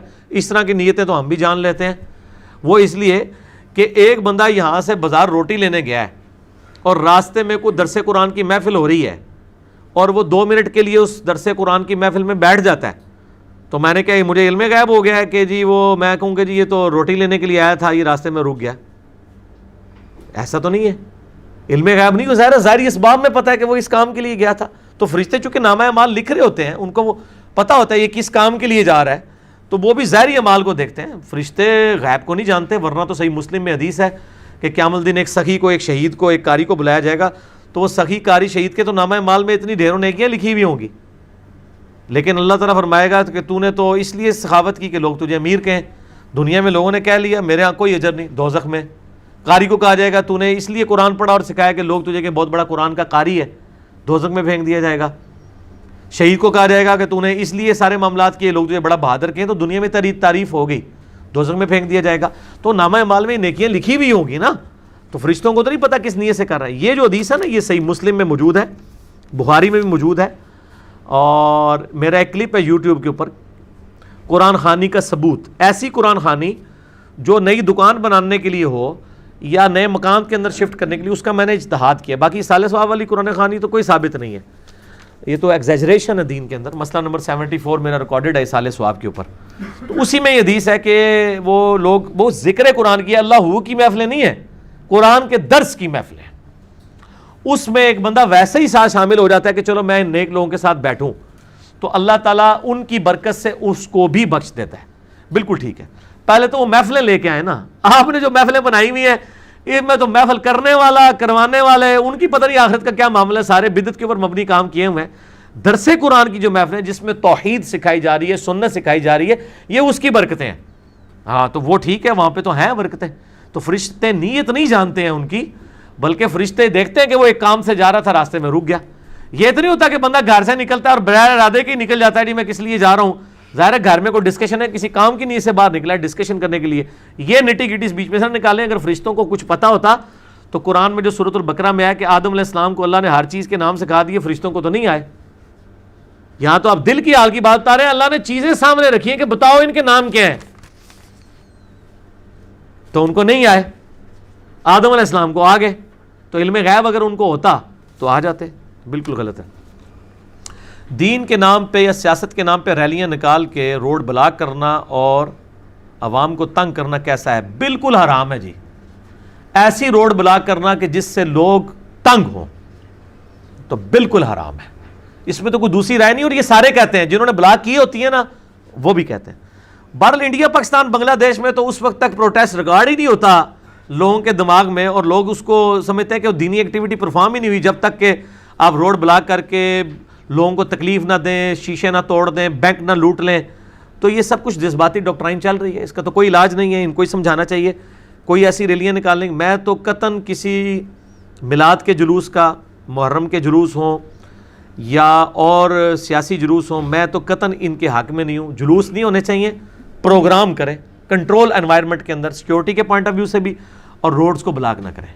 اب پنڈی کے اندر پورا مہینہ میلاد کے جلوس نکلتے رہتے ہیں, صرف 12ویں بلبل پہ نہیں, اور باقاعدہ روڈ کی ایک سائڈ بلاک کی ہوتی ہے اور دوسری طرف لائنیں لگی ہوتی ہیں. کوئی مریض ہاسپٹل سے لیٹ ہو رہا ہے, ہوتا رہے ان کی بلا سے. میرا خیال ہے نبی علیہ السلام دنیا میں موجود ہوں تو آپ صلی اللہ علیہ وآلہ وسلم ان ساری چیزوں کے اوپر ان کے ساتھ کیا کریں کہ آپ لوگ کس کاسٹ کے اوپر کر رہے ہیں. ان کو میں ایک حدیث سناتا ہوں ابو داؤد و ترمذی کے اندر کہ نبی علیہ السلام نے فرمایا کہ اے کعبہ تیری حرمت ہے, لیکن اللہ کے نزدیک ایک مسلمان کے دل کو دکھانا اس سے زیادہ سنگین جرم ہے کہ کوئی شخص کعبے کی اینٹ سے اینٹ بجا دے. یہ دل دکھانے کی بات ہو رہی ہے, اور تکلیف میں ڈالنا کسی کو اس لیول کے اوپر کہ بچے سکول جانے سے رہ رہے ہیں, مریض جو ہے وہ ہاسپٹلس میں جانے سے رہ جائیں. تو یہ سب کی سب چیزیں گلے پھاڑنا اور یہ سب کچھ کرنا غلط ہے. کنٹرول انوائرمنٹ میں ہو تو ٹھیک ہے, آپ جو مرضی کرتے رہیں, حلال حرام کا مسئلہ نہیں ہے. غلط کر رہے ہوں گے تو غلط ہوگا, صحیح کر رہے ہوں تو صحیح ہوگا. تو روڈز بلاک کرنا حرام ہے. ہم آپ صلی اللہ علیہ وسلم پر درود پڑھتے ہیں جو کہ ہمارے لیے عبادت ہے. اللہ فرماتا ہے میں بھی نبی علیہ السلام پر درود بھیجتا ہوں. اس سے کیا مراد ہے؟ مسئلہ نمبر 56 میں نے ڈیٹیل کے ساتھ بیان کیا ہے کہ ہمارا درود بھیجنا کیا ہے. اللہ سے کہنا کہ نبی علیہ السلام پہ رحمت نازل فرما, اللہم صلی علی محمد وعلی آل محمد. اور اللہ تعالیٰ کا درود فرمانا یہ ہے کہ اللہ تعالیٰ اپنے نبی پر خود رحمت بھیجتا ہے اور ان کے درجات بلند کرتا ہے. یہ اللہ کا درود بھیجنا ہے. ٹھیک ہے, ہم بھی جو بھیج رہے ہوتے ہیں ہم بھی تو اللہ ہی سے کہہ رہے ہوتے ہیں کہ اللہ تو رحمت نازل فرما, اور جب اللہ خود رحمت نازل فرما دیتا ہے نبی علیہ السلام کے اوپر تو درود شریف ہو جاتا ہے. ٹھیک ہو گیا, اس میں تو کوئی مسئلہ نہیں ہے. عبادت بہرحال یہ اللہ ہی کی ہے, کیونکہ الدعاء هو العبادہ, دعا عبادت ہے. نبی علیہ السلام کے لیے دعا کرنا بھی اللہ کی عبادت ہے, اس لیے آپ اللہ ہی سے ہی کہتے ہیں اللہم صلی علی محمد وعلی آل محمد, یا صلی اللہ علیہ وآلہ وسلم. اللہ کا درود ہو, سلامتی ہو نبی علیہ السلام اور ان کی اولاد کے اوپر, ان کی آل کے اوپر. یہ دعا مانگ رہے ہوتے ہیں, یہ عبادت ہی ہے. مسئلہ نمبر 56 میں نے ڈیٹیل لیکچر ریکارڈ کروا دیا ہے, درود شریف کے اوپر ساری کی ساری ڈیٹیلز موجود ہیں. 4-5 دن کے بچے کی اذان دی جاتی ہے, جبکہ اتنی عمر کا بچہ نہ عربی سمجھتا ہے نہ اس میں شعور ہوتا ہے. اذان کا کیا مطلب ہے؟ اذان اس کے لیے نہیں, عربی تو 4-5 سال کا بچہ کیا آپ کا 40-50 سال کا ابا بھی نہیں سمجھتا. پہلا تو میرے کو پھکی والا جواب لو نا. اگر تھی سمجھ تو سمجھتا انہوں پوچھو جی قد قامت الصلاۃ کا مطلب دسو.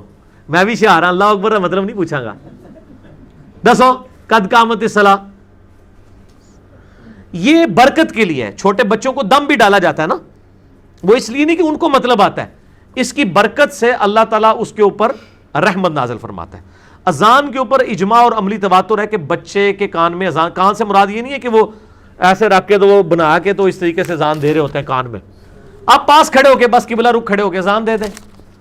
اگر فجر کا ٹائم ہے فجر والی اذان دے دیں, اگر دوسرے ٹائمنگ ہے دوسری والی اذان دے دیں, وہ کان سے ہی سنے گا. اور یہ جو ہے کہ دائیں کان میں اذان بائیں میں اقامت نہیں, صرف اذان دینا ہی ثابت ہے. امام ترمذی نے اس کے اوپر اجماع نقل کیا ہے. تو وہ بچے نے بس اس تک اناؤنسمنٹ ہو گئی ہے. اگر آپ کا یہ اصول مان لیا جائے تو عربی تو بڑے کو بھی نہیں آتی. بڑا جس پہ نماز فرض ہے وہ نماز پڑھ رہا ہے 40 سال سے, اس کو نماز کا مطلب نہیں پتا, وہ ایک الگ سے چیز ہے. تو عربی سیکھنے نہ سیکھنے کا اس کا تعلق نہیں ہے, وہ اللہ تعالیٰ نے ایک پروٹوکول کے لیے الفاظ رکھے ہوئے ہیں. ہدایت اور صراط مستقیم کیا ہے؟ نبی علیہ السلام کا راستہ. اہدنا الصراط المستقیم, اے اللہ ہمیں سیدھے راستے پر چلا. شکر ہے سیدھے راستے پر, راستوں نہیں ہے. صراط الذین انعمت علیہم, راستہ ان لوگوں کا جن پر تیرا انعام ہوا. اور یہ کہتے ہیں جی جناب سارے ہی آگتے نے, تو پھر راستہ کیوں آیا ہے؟ آپ نے جو 4-5 راستے بنائے ہیں اس میں تو ایک راستے والا کہتا ہے کہ جو فاتحہ نہ پڑھے اس کی نماز نہیں ہے, دوسرا کہتا ہے جو فاتحہ پڑھے اس کے منہ میں جلتا ہوا آگ کا انگارہ رکھ دو, اور آپ کہتے ہیں دونوں ہی ٹھیک ہیں. تو یہ دو راستے کس طرح بالکل 180 ڈگری ہو کے حق پہ کیسے ہو سکتے ہیں؟ ایک ہی بندہ بات صحیح کر رہا ہے نا. ایک بندہ کہتا ہے جی جناب یہ گلاس ہے, دوسرا کہتا ہے نہیں جی یہ گاڑی کھڑی ہے, تیسرا کہتا ہے جی موٹر سائیکل ہے, آپ کے جی سارے ٹھیک ہے. اس طرح تو نہیں ہوگا. تو صراط مستقیم نبی علیہ السلام کا راستہ ہے. مسند امام احمد میں حدیث موجود ہے. میرا مسئلہ نمبر 78 کا نام یہی ہے, صراط مستقیم کی حقیقت اور قبر کے 4 سوال. اسی میں سے میرا کلپ ہے جو لاکھوں لوگوں نے دیکھا ہے, قبر کے 4 سوال, 3 نہیں 4. آپ یوٹیوب پہ جا کے لکھیں قبر کے 4 سوال. اس لیکچر کا نام مسئلہ 78 کا ہے صراط مستقیم اور قبر کے 4 سوال. وَأَنَّ هَذَا صِرَاطٌ وَأَنَّ هَذَا, یہ آیت ہے سورۃ الانعام کی, آیت نمبر ہے 59. یہ آپ صلی اللہ علیہ وآلہ وسلم نے تلاوت فرمائی, اور اس کانٹیکسٹ کے اندر بخاری اور مسلم دونوں کے جو جامع مسند امام احمد میں صحیح سند کے ساتھ حدیث موجود ہے اس آیت کے کانٹیکسٹ میں, کہ نبی صلی اللہ علیہ وآلہ وسلم نے اس آیت کو تلاوت فرمایا, اور پھر آپ صلی اللہ علیہ وآلہ وسلم نے فرمایا کہ یہ میرا سیدھا راستہ ہے, اور دائیں بائیں کے جو راستے ہیں وہ شیطان کے راستے ہیں.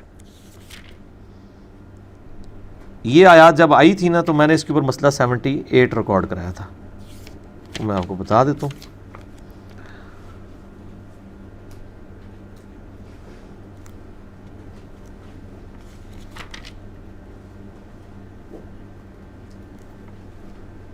وَلَا تَتَّبِعُوا السُّبُلَ, ہاں یہ آگئی آیت نمبر ہے 153 سورۃ الانعام. وَأَنَّ هَذَا صِرَاطِي مُسْتَقِيمًا, اور بے شک یہ ہے میرا سیدھا راستہ, وہی صراط مستقیم. فَاتَّبِعُوهُ, اس کی پیروی کرو. وَلَا تَتَّبِعُوا السُّبُلَ, اور ارد گرد کے شیطانی راستوں کی پیروی مت کرو. فَتَفَرَّقَ بِكُمْ عَنْ سَبِيلِهِ, یہ تمہیں میرے راستے سے بہکا دیں گے. ذَلِكَ وَصَّاكُمْ بِهِ لَعَلَّكُمْ تَتَّقُونَ, یہ وہ چیز ہے جس کی اللہ تعالیٰ تمہیں وصیت کرتا ہے تاکہ تم اللہ کا تقوی اختیار کرو. یہ آیت آپ علیہ السلام نے تلاوت کی. مسند امام احمد میں صحیح سند کے ساتھ حدیث ہے. مشکات میں شروع کا چیپٹر جو ہے نا, کتاب الاعتصام بالکتاب والسنہ, کتاب و سنت کو مضبوطی سے پکڑنا, اس میں یہ حدیث ہے. نبی علیہ السلام نے زمین پہ ایک لکیر درمیان میں سیدھی کھینچی, ارد گرد ٹیڑھی لکیریں کھینچی, اور پھر آپ نے یوں اس لکیر پہ ہاتھ رکھ کے کہا وَأَنَّ هَذَا صِرَاطِي مُسْتَقِيمًا, یہ ہے میرا سیدھا راستہ, اس کی پیروی کرو, اور ارد گرد کے شیطان کے راستے. اور آپ نے فرمایا کہ یہ ہر راستے پہ ایک شیطان بیٹھا ہوا ہے جو اپنی طرف تمہیں بلا رہا ہے, اور یہ سیدھا راستہ بیچ میں میرا ہے. یعنی نبی علیہ السلام کا راستہ اور اللہ کا راستہ ایک ہے. مَن يُطِعِ اللَّهَ وَرَسُولَهُ مَن يُطِعِ الرَّسُولَ فَقَدْ أَطَاعَ اللَّهَ. تو نبی علیہ السلام کا راستہ صراط مستقیم ہے, اور ظاہر ہے وہ وہی ہے جو قرآن حکیم کے اندر ہے. کیا مومن کبیرہ گناہ کر سکتا ہے؟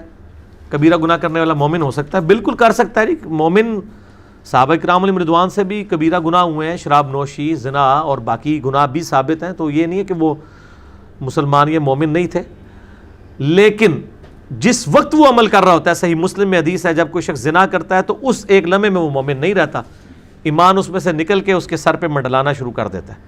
پھر اللہ کی طرف جب وہ رجوع لاتا ہے تو ایمان واپس آ جاتا ہے.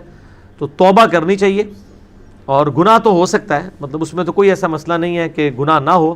اصل چیز ہے کہ اس کے بعد ڈٹنا نہیں چاہیے, بلکہ توبہ اور رجوع. مسئلہ نمبر 18 ہے گناہ کبیرہ اور اس کی توبہ کا بیان. اس میں نے بتایا گناہ کبیرہ ہے کون کون سے.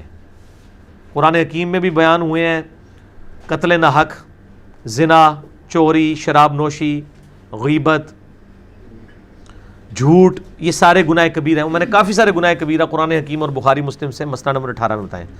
اگر نماز کا ٹائم شروع ہو جائے اور اگر کوئی اذان نہ ہو تو اکیلا بندہ نماز پڑھ سکتا ہے یا اذان دے کر پڑھ سکتا ہے. کیوں پڑھنا چاہ رہا ہے اکیلا؟ جلدی ہے اسے, جماعت سے پڑھے. اور اگر کسی ایسی جگہ کے اوپر ہے جہاں پہ مطلب اذان نہیں ہوئی ہے تو ٹائم داخل ہوتا ہی ہو سکتا ہے. یہ عورتوں کا مسئلہ ہو سکتا ہے, انہوں نے جماعت سے نہیں پڑھنی. تو اگر ظہر کا وقت سپوز 12:20 پہ شروع ہے تو بے شک اذان 12:30 یا 12:45 ہوتی ہے. جب ٹائم داخل ہو گیا تو آپ ظہر کی نماز پڑھ سکتے ہیں. عورتوں کے لیے میں بتا رہا ہوں, مرد نے تو جماعت سے ہی پڑھنی ہے تو پڑھے, ضرور پڑھے. اکیلا بندہ بھی, صحیح بخاری میں حدیث ہے, تیرے رب کو اس گڈریے پہ بڑا پیار آتا ہے جو پہاڑ کی چوٹی پہ اکیلا کھڑا ہو کر اذان اور اقامت دے کے جماعت کو قائم کرتا ہے. یعنی کوئی اس کا ساتھی نہیں ہے. وہ آپ اکیلے بھی, کبھی آپ کی جماعت رہ گئی ہے اور آپ اکیلے نماز پڑھ رہے ہیں تو آپ بلند آواز میں اقامت کہہ کے, تکبیرات بلند کہہ کے نماز پڑھ سکتے ہیں. بخاری کی حدیث کا مفہوم ہے کہ نماز کے بعد بلند آواز سے ذکر کیا جاتا تھا. تو کیا نماز کے بعد بلند آواز سے ذکر کرنا جائز ہے؟ جائز نہیں, سنت ہے. لیکن یہ والا نہیں جو انڈیا پاکستان والوں نے بتایا ہے.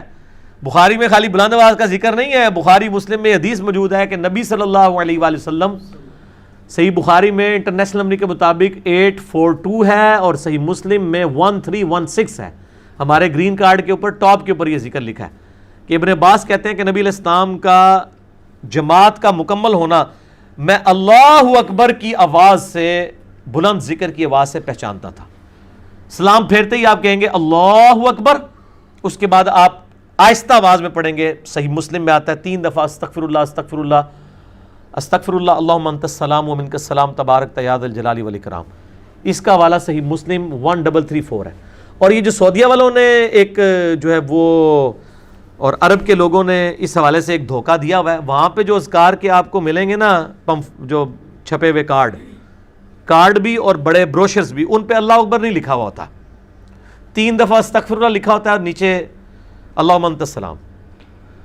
تو وہ تو مجھے پھر بعد میں جب میری ڈسکشن ہوئی ان سے اور میں نے ان کے فتاویٰ پڑھے تو وہ فرض نماز کے بعد تکبیر کی تعویل اتنی باطل کرتے ہیں کہ اللہ ہی ان کو عقل دے۔ وہ کہتے ہیں جو یہ بخاری مسلم میں الفاظ ہیں نا کہ نبی علیہ السلام کی فرض نماز کا مکمل ہونا، ابن عباس کہتے ہیں میں تکبیر کی آواز سے پہچانتا تھا، تو اس تکبیر سے مراد استغفر اللہ ہے، اللہ اکبر نہیں ہے۔ یہ تو مسلمانوں کے بچے کو بھی پتا ہے کہ استغفر اللہ کو استغفار ہی کہا جاتا ہے، تکبیر نہیں کہا جاتا، تکبیر تو اللہ کی بڑائی کرنا۔ پھر میں نے ان کے لیے ایک علمی پھکی رکھی ہوئی ہے کہ بخاری و مسلم میں حدیث ہے کہ حضرت ابو ہریرہ رضی اللہ تعالیٰ عنہ کہتے ہیں کہ نبی صلی اللہ علیہ وآلہ وسلم جب نماز شروع کرتے ہیں تو تکبیر کہتے، جب رکوع میں جاتے تو تکبیر کہتے، جب رکوع سے سر اٹھاتے تو سمیع اللہ لمن حمدہ ربنا لک الحمد یا ولک الحمد کہتے، اور جب سجدے میں جاتے تو تکبیر کہتے۔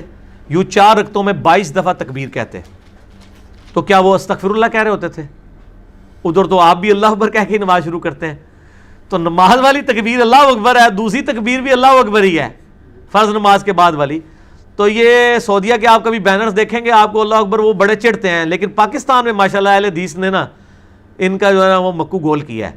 دارالاسلام والوں نے جتنے چھاپے ہیں اس میں انہوں نے پہلے نمبر پہ اللہ اکبر کا ذکر لگایا، اور دارالاسلام کی برکت سے سعودی عرب والوں نے جو یہ دین کو ٹیمپر کرنے کی کوشش کی تھی سنت ذکر کو، یہ انہوں نے تعریف کی ہے نا کہ آپ تکبیر کو استغفر اللہ کہہ رہے ہیں، ٹھیک ہے نا جی۔ تو اس حوالے سے اللہ تعالیٰ نے جو ہے نا دارالاسلام کے ذریعے حق آواز لوگوں تک پہنچائی، چونکہ دنیا میں سب سے بڑا ادارہ ہے دارالاسلام پبلیکیشن کا، تو پوری دنیا میں ان کے بینرز اب مسجدوں کے اندر بھی لگے ہوئے ہیں، باقی چیزیں بھی ہیں، تو ماشاءاللہ اس حوالے سے حق بات لوگوں تک پہنچ گئی ہے۔ ٹھیک ہوگا جی۔ دیکھیں میں نے ایک سوال میں آپ کو کتنے جواب دے دیے، دیکھیں نا جی، یہ ساتھ ساتھ یہ چھوٹے چھوٹے وہ مسئلے ہیں، کیونکہ مجھے ای میلز پہ لوگ آگے پیچھے پوچھتے رہتے ہیں، جو کچھ دماغ میں آتا ہے، جو کہ فری سٹائل مجلس ہے نا جی، مجلس میں تو یہی کچھ ہوگا۔ ٹخنوں سے نیچے شلوار کرنے سے وضو ٹوٹ جانے والی حدیث کو شیخ زبیر علی ضعیف صاحب حسن کہتے ہیں، جبکہ شیخ البانی اور دوسرے محدث ضعیف کہتے ہیں۔ ہم کس کی بات مانیں؟ آپ اس کی بات مانیں جو احتیاط کے زیادہ قریب ہے اس مسئلے میں۔ شیخ زبیر صاحب نے، دوسروں نے جو ضعیف کہا ہے انہوں نے کہا ایک راوی مجہول ہے، جبکہ شیخ زبیر صاحب نے 3 محدثین سے اس کی توثیق ثابت کی ہے، اور یہ روایت مشکات کے اندر بھی موجود ہے، ابو داؤد کی یہ روایت۔ تو احتیاط اسی سائڈ کے اوپر ہے کہ وضو ٹوٹنے کا مسئلہ نہیں ہے، نماز نہیں ہوتی۔ وضو ٹوٹنے کا تو شیخ زبیر صاحب بھی نہیں کہتے، اس میں الفاظ ہے ہی نہیں ہے کہ وضو ٹوٹ جاتا ہے، اس میں ہے کہ ایک شخص آیا، ابو داؤد کے اندر الفاظ موجود ہیں، اور اس کا تیمم ٹخنوں سے نیچے تھا، آپ صلی اللہ علیہ وآلہ وسلم نے، اس نے آ کے سلام کیا، آپ نے جواب دیا، فرمایا کہ وضو جا کے دوبارہ کرو، اور فرمایا کہ جس کا کپڑا ٹخنوں سے نیچے ہو اللہ تعالیٰ اس کی نماز قبول نہیں کرتا۔ وہ تو اس کو ایک آپ سمجھیں کہ پلنٹی کے طور پہ کہا کہ وضو دوبارہ کرے، آپ نے یہ نہیں فرمایا اس میں کہ تمہارا وضو ٹوٹ گیا، بلکہ اس کو یاد دہانی کے لیے بات کہی کہ وہ ٹخنوں سے اوپر شلوار کر لیں یا تہمد اوپر کر لیں، تو ٹخنوں سے اوپر ہی کرنی چاہیے، کیونکہ بخاری اور مسلم کی باقی احادیث اتنی سخت موجود ہیں، جس کا کپڑا ٹخنوں سے نیچے ہو، اگرچہ اس میں تکبر کے الفاظ موجود ہیں، وہ دوزخ میں ہے، لیکن آپ علیہ السلام کی عمومی سنت تو ہے یہ، اور اتنے سخت الفاظ موجود ہیں، لہٰذا بہتر یہ ہے، اور مسلمانوں کے عملی تواتر اور اجماع نے بھی ٹرانسفر کیا ہے کہ ٹخنے ننگے ہونے چاہیے نماز میں، اللہ یہ کہ کوئی ضد میں نہ آ جائے، ادروائز سارے ہی کرتے ہیں۔ قرآن کو پیٹ کر کے بیٹھنے سے گناہ ہوتا ہے؟ قرآن کو پیٹ کر کے بیٹھنے کی کوئی گناہ والی بات تو کوئی نہیں ہوا، قرآن کی تعلیمات کو پیٹ کرنے پہ صرف گناہ نہیں ہے، بلکہ قیامت والے دن عذاب بھی ہوگا۔ سورۃ الفرقان میں آیا وقال الرسول یا ربی ان قوم اتخذوا ھذا القرآن مہجورا، نبی علیہ السلام شکایت کریں گے، اے اللہ میری قوم نے قرآن کو پیٹ کے پیچھے ڈال دیا تھا، اس سے ہجرت اختیار کر لی تھی۔ یہ پیٹھ وہ والا پنجابی والی پیٹھ نہیں ہے کہ کنڈ کر لی سی، مراد یہ کہ تعلیمات کو پس پش ڈال دیا تھا. تو ویسے اگر پیٹ ہو جاتی ہے تو اس میں کوئی گناہ والا معاملہ نہیں ہے. اسی طریقے سے ایک بندہ کرسی پہ بیٹھا ہے، کوئی نیچے لے کے بیٹھا ہے، کوئی گناہ والا معاملہ نہیں. کوئی قرآن کے اوپر تو نہیں بیٹھ گیا، ورنہ تو جس کمرے میں آپ قرآن پڑھ رہے ہیں اس کے اوپر کوئی نہیں رہ سکتا، تو یہ تو بڑی مصیبت کھڑی ہو جائے گی. ٹھیک ہے نا جی. تو اس طریقے سے تو معاملات نہیں ہوتے ہیں. اگر آپ نے خود احتیاط کرنی ہو آپ جتنی مرضی کرتے رہیں، لیکن اس کو دین بنا کے پریزنٹ نہ کریں، آپ اس کو اپنی ذاتی احتیاط کریں. وہ کہا کرتے تھے کہ میں آج بھی شاید کہتے ہوں کہ جی میں وہ ایک ان کی ویڈیو آئی کہ وہ جو ہے وہ مطلب ایک گرینری والے پورشن تھا، تو ادھر ایک کھڑے ہیں تو وہ پیچھے جا کے یوں کھڑے ہو گئے ہیں اور وہ کہتے ہیں باپا جانی آپ آگے کیوں نہیں آ رہے؟ انہوں نے کہا جی گنبد کا رنگ سبز ہے تو یہ گھاس بھی سبز ہے تو اس میں پاؤں نہیں رکھ سکتا. تو سارے کہتے ہیں سبحان اللہ کتنا بڑا عاشق رسول ہے. تو اسی عاشق رسول سے پوچھیں کہ آپ کی جوتی کا جو تلوا کالے رنگ کا ہے اور آپ کی جرابوں کا کلر جو کالا ہے، تو غلاف کعبہ کالا نہیں ہے، تو کعبے کو تو آپ نے پاؤں کے نیچے روندا ہوا ہے. پھر یہ علم الکلام پھکی اور الزامی جواب ہے. یہ اس طریقے سے کوئی معاملات ہوں گے میرے بھائی. گنبد خضرا کا جو کلر گرین ہے، پہلی بات ہے وہ نبی علیہ السلام نے تو گنبد خضرا بھی نہیں بنوایا، آپ نے بھی خود لکھا ہے، خدا اعلیٰ حضرت نے لکھا ہے کہ 668 ہجری میں رکھا گیا ہے. نبی علیہ السلام کی مخالفت پہ 650 سال کے بعد یہ کام ہوا ہے.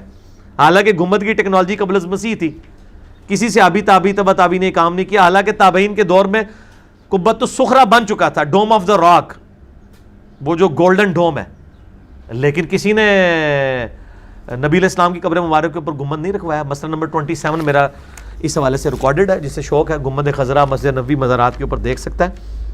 تو اور یہاں پہ یہ بھی مشہور ہے جی وہ تکیے کے اوپر آپ تکیے پہ نہیں بیٹھنا چاہیے، اس پہ رکھ کے قرآن پڑھا جاتا ہے. ٹھیک ہے.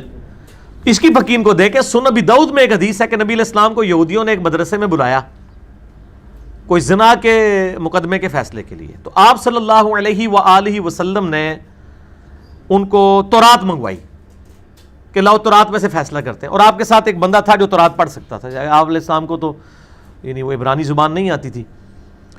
تو انہوں نے آپ کو تکیہ پیش کیا. آپ صلی اللہ علیہ وآلہ وسلم اس تکیے پہ بیٹھ گئے اور اس کے بعد جب تورات لائی گئی تو آپ صلی اللہ علیہ وسلم نے اپنی پیٹھ کے نیچے سے وہ تکیہ نکالا اور تورات کو اس تکیے پر رکھا اور کہا کہ میں ایمان لایا اس کتاب پر بھی اور اس کتاب کو نازل کرنے والے پر بھی. آپ اندازہ کریں یہاں پہ وہ جعلی روایت مشہور کی ہے کہ حضرت عمر نے وہ تورات کے صفحے پکڑے تھے، نبی علیہ السلام ناراض ہو گئے. وہ سنن دارمی کی شیخ زبیر صاحب نے اس کی تحکیم پوری مشکات کی کتاب الاعتصام بالکتاب والسنہ چیپٹر میں کر دی ہے. تو قرآن تو بار بار کہتا ہے فَأْتُوا بِالتَّوْرَاةِ لاؤ تورات پڑھو. اس میں کہاں یہ لکھا ہوا ہے جو تم شریعت کے احکامات پیش کر رہے ہو. تورات تبدیلی کے باوجود اس میں توحید آج بھی الحمدللہ بڑی اچھی فارم میں موجود ہے. ظاہر آپ یہود و نصارہ کو دعوت کیسے دیں گے؟ تو نبی علیہ السلام نے اس تورات میں سے فیصلہ کیا. انہوں نے وہ تورات کے چند اس حصے کے اوپر جب ہاتھ رکھ لیا، وہ ہاتھ اٹھائے گئے تو نیچے وہی سزا لکھی ہوئی تھی رجم والی. تو اس میں پتہ چلا کہ آپ صلی اللہ علیہ وسلم نے ایک تکیہ پیٹھ کے نیچے رکھا ہوا تھا، اس کو پیٹھ کے نیچے سے نکالا اور اس کے اوپر اللہ کی کتاب رکھی اور کہا میں اس کتاب پر ایمان لایا اور اس پہ نازل کرنے والے پہ بھی. تو آپ لوگ ہوتے تو آپ فتویٰ لگا دیتے کہ جی جس جگہ آپ بیٹھے ہوئے تھے اسی جگہ آپ نے اللہ کی کتاب رکھ دی. تو یہ انڈیا پاکستان بنگلہ دیش کی بنائی ہوئی بدعتیں ہیں، جتنی مرضی بنائیں، خوش ہوندے رہو، دین نال کوئی تعلق نہیں. مسجد میں نمازی فرض نماز کے بعد سنت پڑھتے ہیں، اس وقت کوئی اعلانیہ نعت یہ تلاوت کرتا ہے تو یہ جائز ہے ناجائز ہے؟ بالکل غلط ہے جی، کوئی ضرورت نہیں ہے. مطلب نماز کے اوقات کے اندر کیا کام ہے کہ آپ یہ کام شروع کر دیں اونچی آواز میں تلاوت؟ اگر نماز کے وہ اوقات ہیں، اگر نماز سے ہٹ کے ہیں تب بھی ان کو ریکویسٹ کرنی چاہیے کہ مسجدیں ان کاموں کے لیے نہیں بنی ہوئی ہیں کہ آپ مطلب جو ہے وہ اور یہ کیا کرتے ہیں، درس بھی دینا غلط ہے. سلام پھیرتے ہی جو ہے وہ درس قرآن دینا شروع کر دیتے ہیں، سنت اذکار بھی نہیں کرنے دیتے ہیں. یہ آپ کون سی دین کی خدمت کر رہے ہیں؟ ٹائمنگ رکھیں، جس نے سننا ہے سنے گا، جس نے نہیں سننا نہ سنے. آپ داروغہ تو نہیں ہے ان کے اوپر. اس طرح کی سختیاں لوگوں کے ساتھ نہ کریں. کیا خبر واحد حجت ہے؟ خبر واحد حجت ہے، لیکن خبر واحد تواتر اور اجماع کے مقابلے پہ کوئی حجت نہیں ہے. باقی ظاہر ہے کئی چیزیں خبر واحد کے ذریعے مطلب ہم تک پہنچی ہیں اور وہ مین سٹریم کی ہماری احادیث اور قرآن پاک سے ٹکراتی بھی نہیں ہے، تو ان کو لیا جائے گا. ظاہر ہے اس میں کوئی کیا ایک مومن شخص شادی کی غیر شرعی رسومات یعنی مہندی وغیرہ میں شریک ہو سکتا ہے؟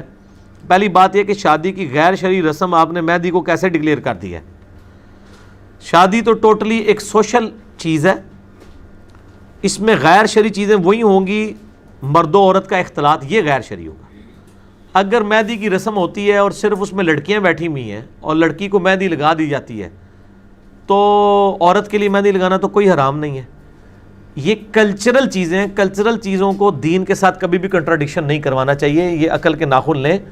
اور یہ غیر شرعی رسومات فوراً کہہ دیتے ہیں، غیر شرعی رسومات وہی ہوں گی جس میں شریعت کی حد ٹوٹے۔ جو میاں بیوی کا بانڈ والا معاملہ ہے یہ سوشل معاملات کے اوپر ہے۔ اچھا مہندی غیر شرعی ہے تو گاڑی میں بیٹھ کے جو دولہا جاتا ہے یہ غیر شرعی نہیں ہے؟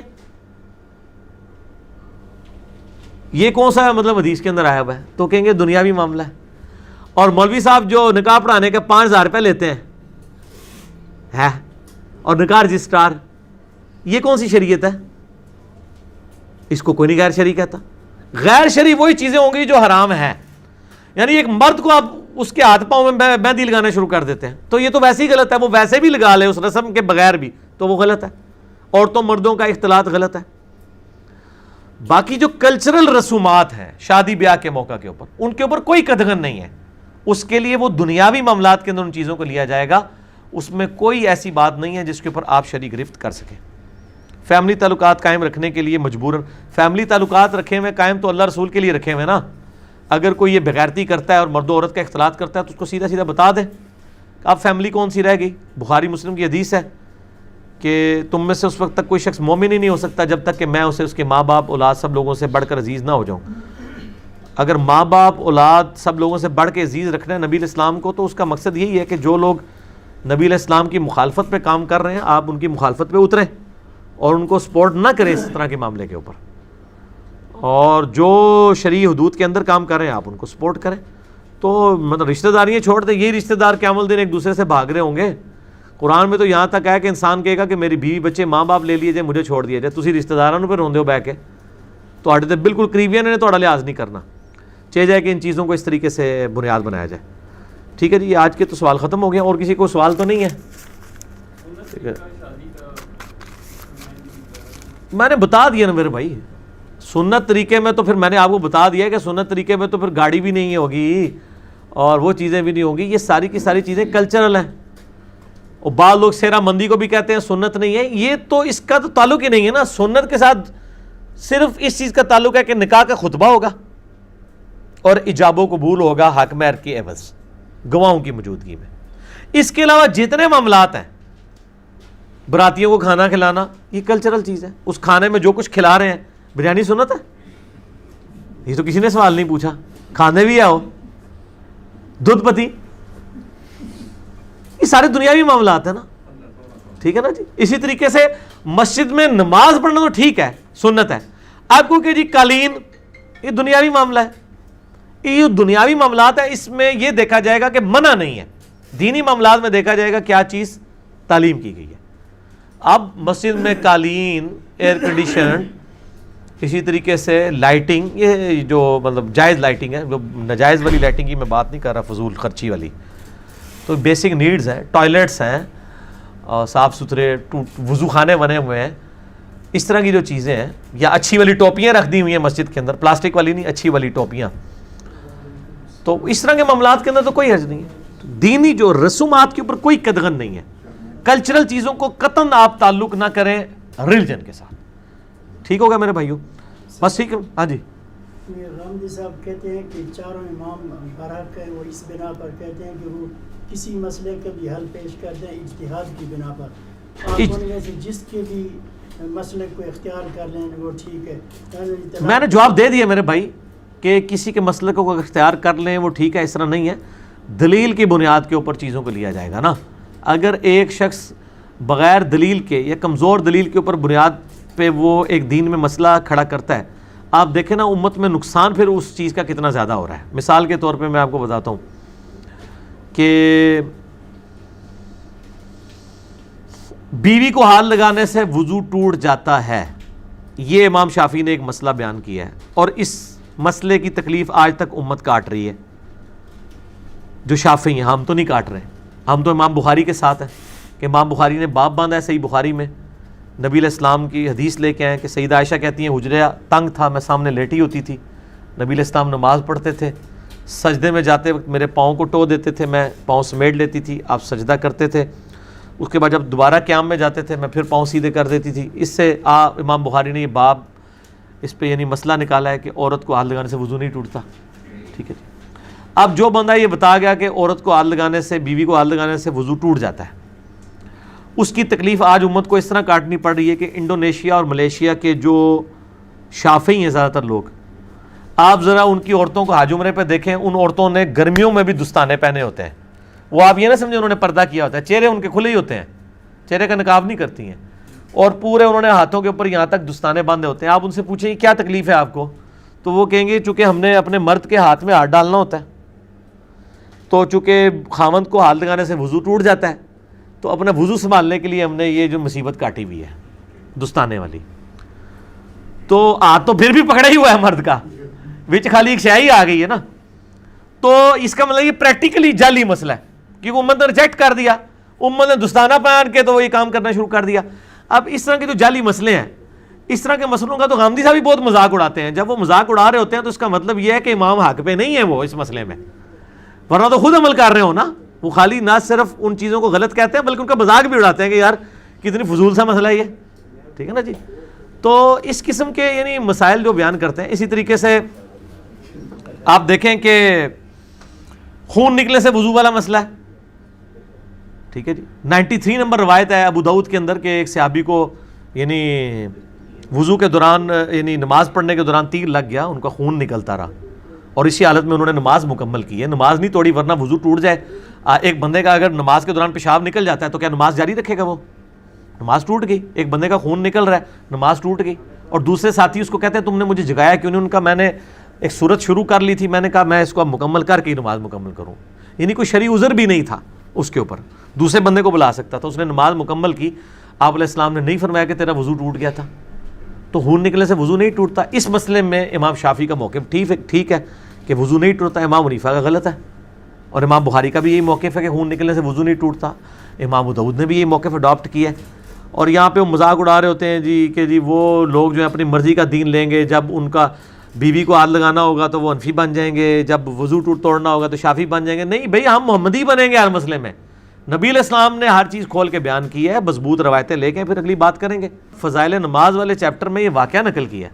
اس کے بعد انہوں نے عجیب و غریب اس سے رزلٹ نکالا ہے. یہ حدیث جب انہوں نے لکھی نا, وہ حدیث تو لکھ رہے تھے کہ صحابہ کا نماز میں خشوع خضوع کتنا ہوتا تھا, فضائل اعمال میں فضائل نماز والے چیپٹر کے اندر. اب ان کو فوراً فکر پڑ گئی کہ یہ اگر کسی نے واقعہ پڑھا تو ہمارے بابا جی اسٹیک پہ لگ جائیں گے جنہوں نے ہمیں یہ بتایا کہ وضو ٹوٹ جاتا ہے خون نکلنے سے. تو انہوں نے نیچے فے لکھا, فائدہ, جس کو میں فساد پڑھتا ہوں, فے ہے وہ فساد. انہوں نے لکھا کہ فے لکھا کہ جی اس واقعے سے جو یہ مطلب اس صحابی کا خشوع خضوع تو ثابت ہو رہا ہے, لیکن اس سے یہ ہو رہا ہے کہ وہ اس کا خون نکلتا رہا تو اس کا وضو کیوں نہیں ٹوٹا. تو انہوں نے کہا کہ امام شافعی رحمہ اللہ تعالیٰ کا بھی یہی موقف ہے کہ خون نکلنے سے وضو نہیں ٹوٹتا. ہو سکتا ہے وہ صحابی بھی امام شافعی کے مذہب پر ہوں. کیوں ہنس رہے ہو؟ بزرگاں نے لکھا ہے. تھے بھی نہیں, لیکن وہ اس کی تعویل کریں گے. وہ کہیں گے یہ اصل میں آپ کو سمجھ نہیں آیا. انہوں نے کہا ہے کہ اس صحابی نے بھی اجتہاد کیا جیسا کہ امام شافعی نے اجتہاد کیا, تو اجتہاد میں دونوں برابر تھے. شیخ صاحب اصل میں یہ کہنا چاہتے تھے. شیخ صاحب جو کہنا چاہتے تھے وہ انہوں نے فضائل اعمال کے مقدمے میں کہہ دیا ہے. فضائل اعمال کے مقدمے میں شروع میں لکھا ہے کہ ڈاکٹروں نے مجھے چند دنوں کے لیے دماغی کام سے روک دیا کیونکہ مجھے ایسی دماغی بیماری لاحق ہو گئی تھی. تو میں نے یہ سمجھا کہ میں ان فراغت کے ایام کو اس بہترین مشغلے میں صرف کروں کہ میں یہ کتاب لکھ دوں جو میرے پیر صاحب نے کتنے عرصے سے مجھے ترغیب دلائی ہوئی تھی. تو میں یہ کتاب نہیں لکھ پا رہا تھا, تو مجھے ڈاکٹروں نے چونکہ دماغی کام سے روک دیا, اس لیے میں نے ضروری سمجھا کہ میں ان فارغ ایام کو اس کتاب لکھنے کے مشغلے میں صرف کروں. تو یہ کتاب انہوں نے اس وقت لکھی ہوئی ہے جب ڈاکٹروں نے ان کو دماغی کام سے روک دیا تھا. تو وہ اس لیے پھر اس قسم کے جملے نکلے ہیں. تو ظاہر ہے جب وہ شرعی معذور ہیں, ہم ان پہ فتویٰ نہیں لگاتے, کیونکہ صحیح بخاری مسلم میں حدیث ہے کہ جو شخص پاگل ہے یا بچہ ہے یا مجنون ہے, اگر وہ مطلب اس سے کوئی اس طرح کی حرکت ہو جاتی ہے تو اس کے اوپر کوئی شرعی گرفت نہیں ہے اس حوالے سے. تو اگر وہ انہوں نے خود بتا دیا کہ میں شرعی مریض تھا اور اب یہ ان کو سوچنا چاہیے تھا کہ انہوں نے یہ کام کیوں کیا اس حالت کے اندر. تو اگر انہوں نے کر لیا ہے تو اللہ تعالیٰ ان کو معاف کرے, لیکن پچھلوں کی معافی کوئی نہیں ہے جن کو یہ پتہ چل گیا کہ ایک بندے نے ذہنی توازن صحیح نہ ہونے کی حالت میں دماغی طور پہ جب ڈاکٹروں نے ان کو ذہنی کام سے روکا ہے, یہ نہیں یہ سمجھتے ہیں کتاب و سنت کا کام یہ کوئی ذہنی کام نہیں, حالانکہ سب سے زیادہ یہ ذہنی کام ہے. اس وقت یہ انہوں نے لکھا ہے, ان کی تو شاید معافی ہو جائے, پچھلوں کو چاہیے کہ وہ کان چاٹ کے اس طرح کی چیزیں نکالیں. جناب فضائل مال میں ہی لکھا ہوا ہے کہ ایک بزرگ تھے, وہ 12 دن تک انہوں نے ایک ہی وضو سے ساری نمازیں پڑھی. 12 دن تک تو یہ نہیں کسی صحابی کے بارے میں بھی نہیں ملتا, کسی تابعی کے بارے میں بھی نہیں ملتا. یہ کون سا بندہ ہے جو 12 دن تک ایک وضو کے ساتھ ساری نمازیں پڑھتا رہے؟ تو بس اس طرح کے واقعات پھر اسی لیے آئے ہیں نا میرے بھائی. تو سنن ابی داؤد میں 93 نمبر ہے, شروع میں ہی آپ دیکھ لیں گے 93 نمبر. ٹھیک ہے جی, بس ٹھیک ہے, اس کو کنکلوڈ کریں, انشاءاللہ باقی سوالات اگلی دفعہ کریں گے.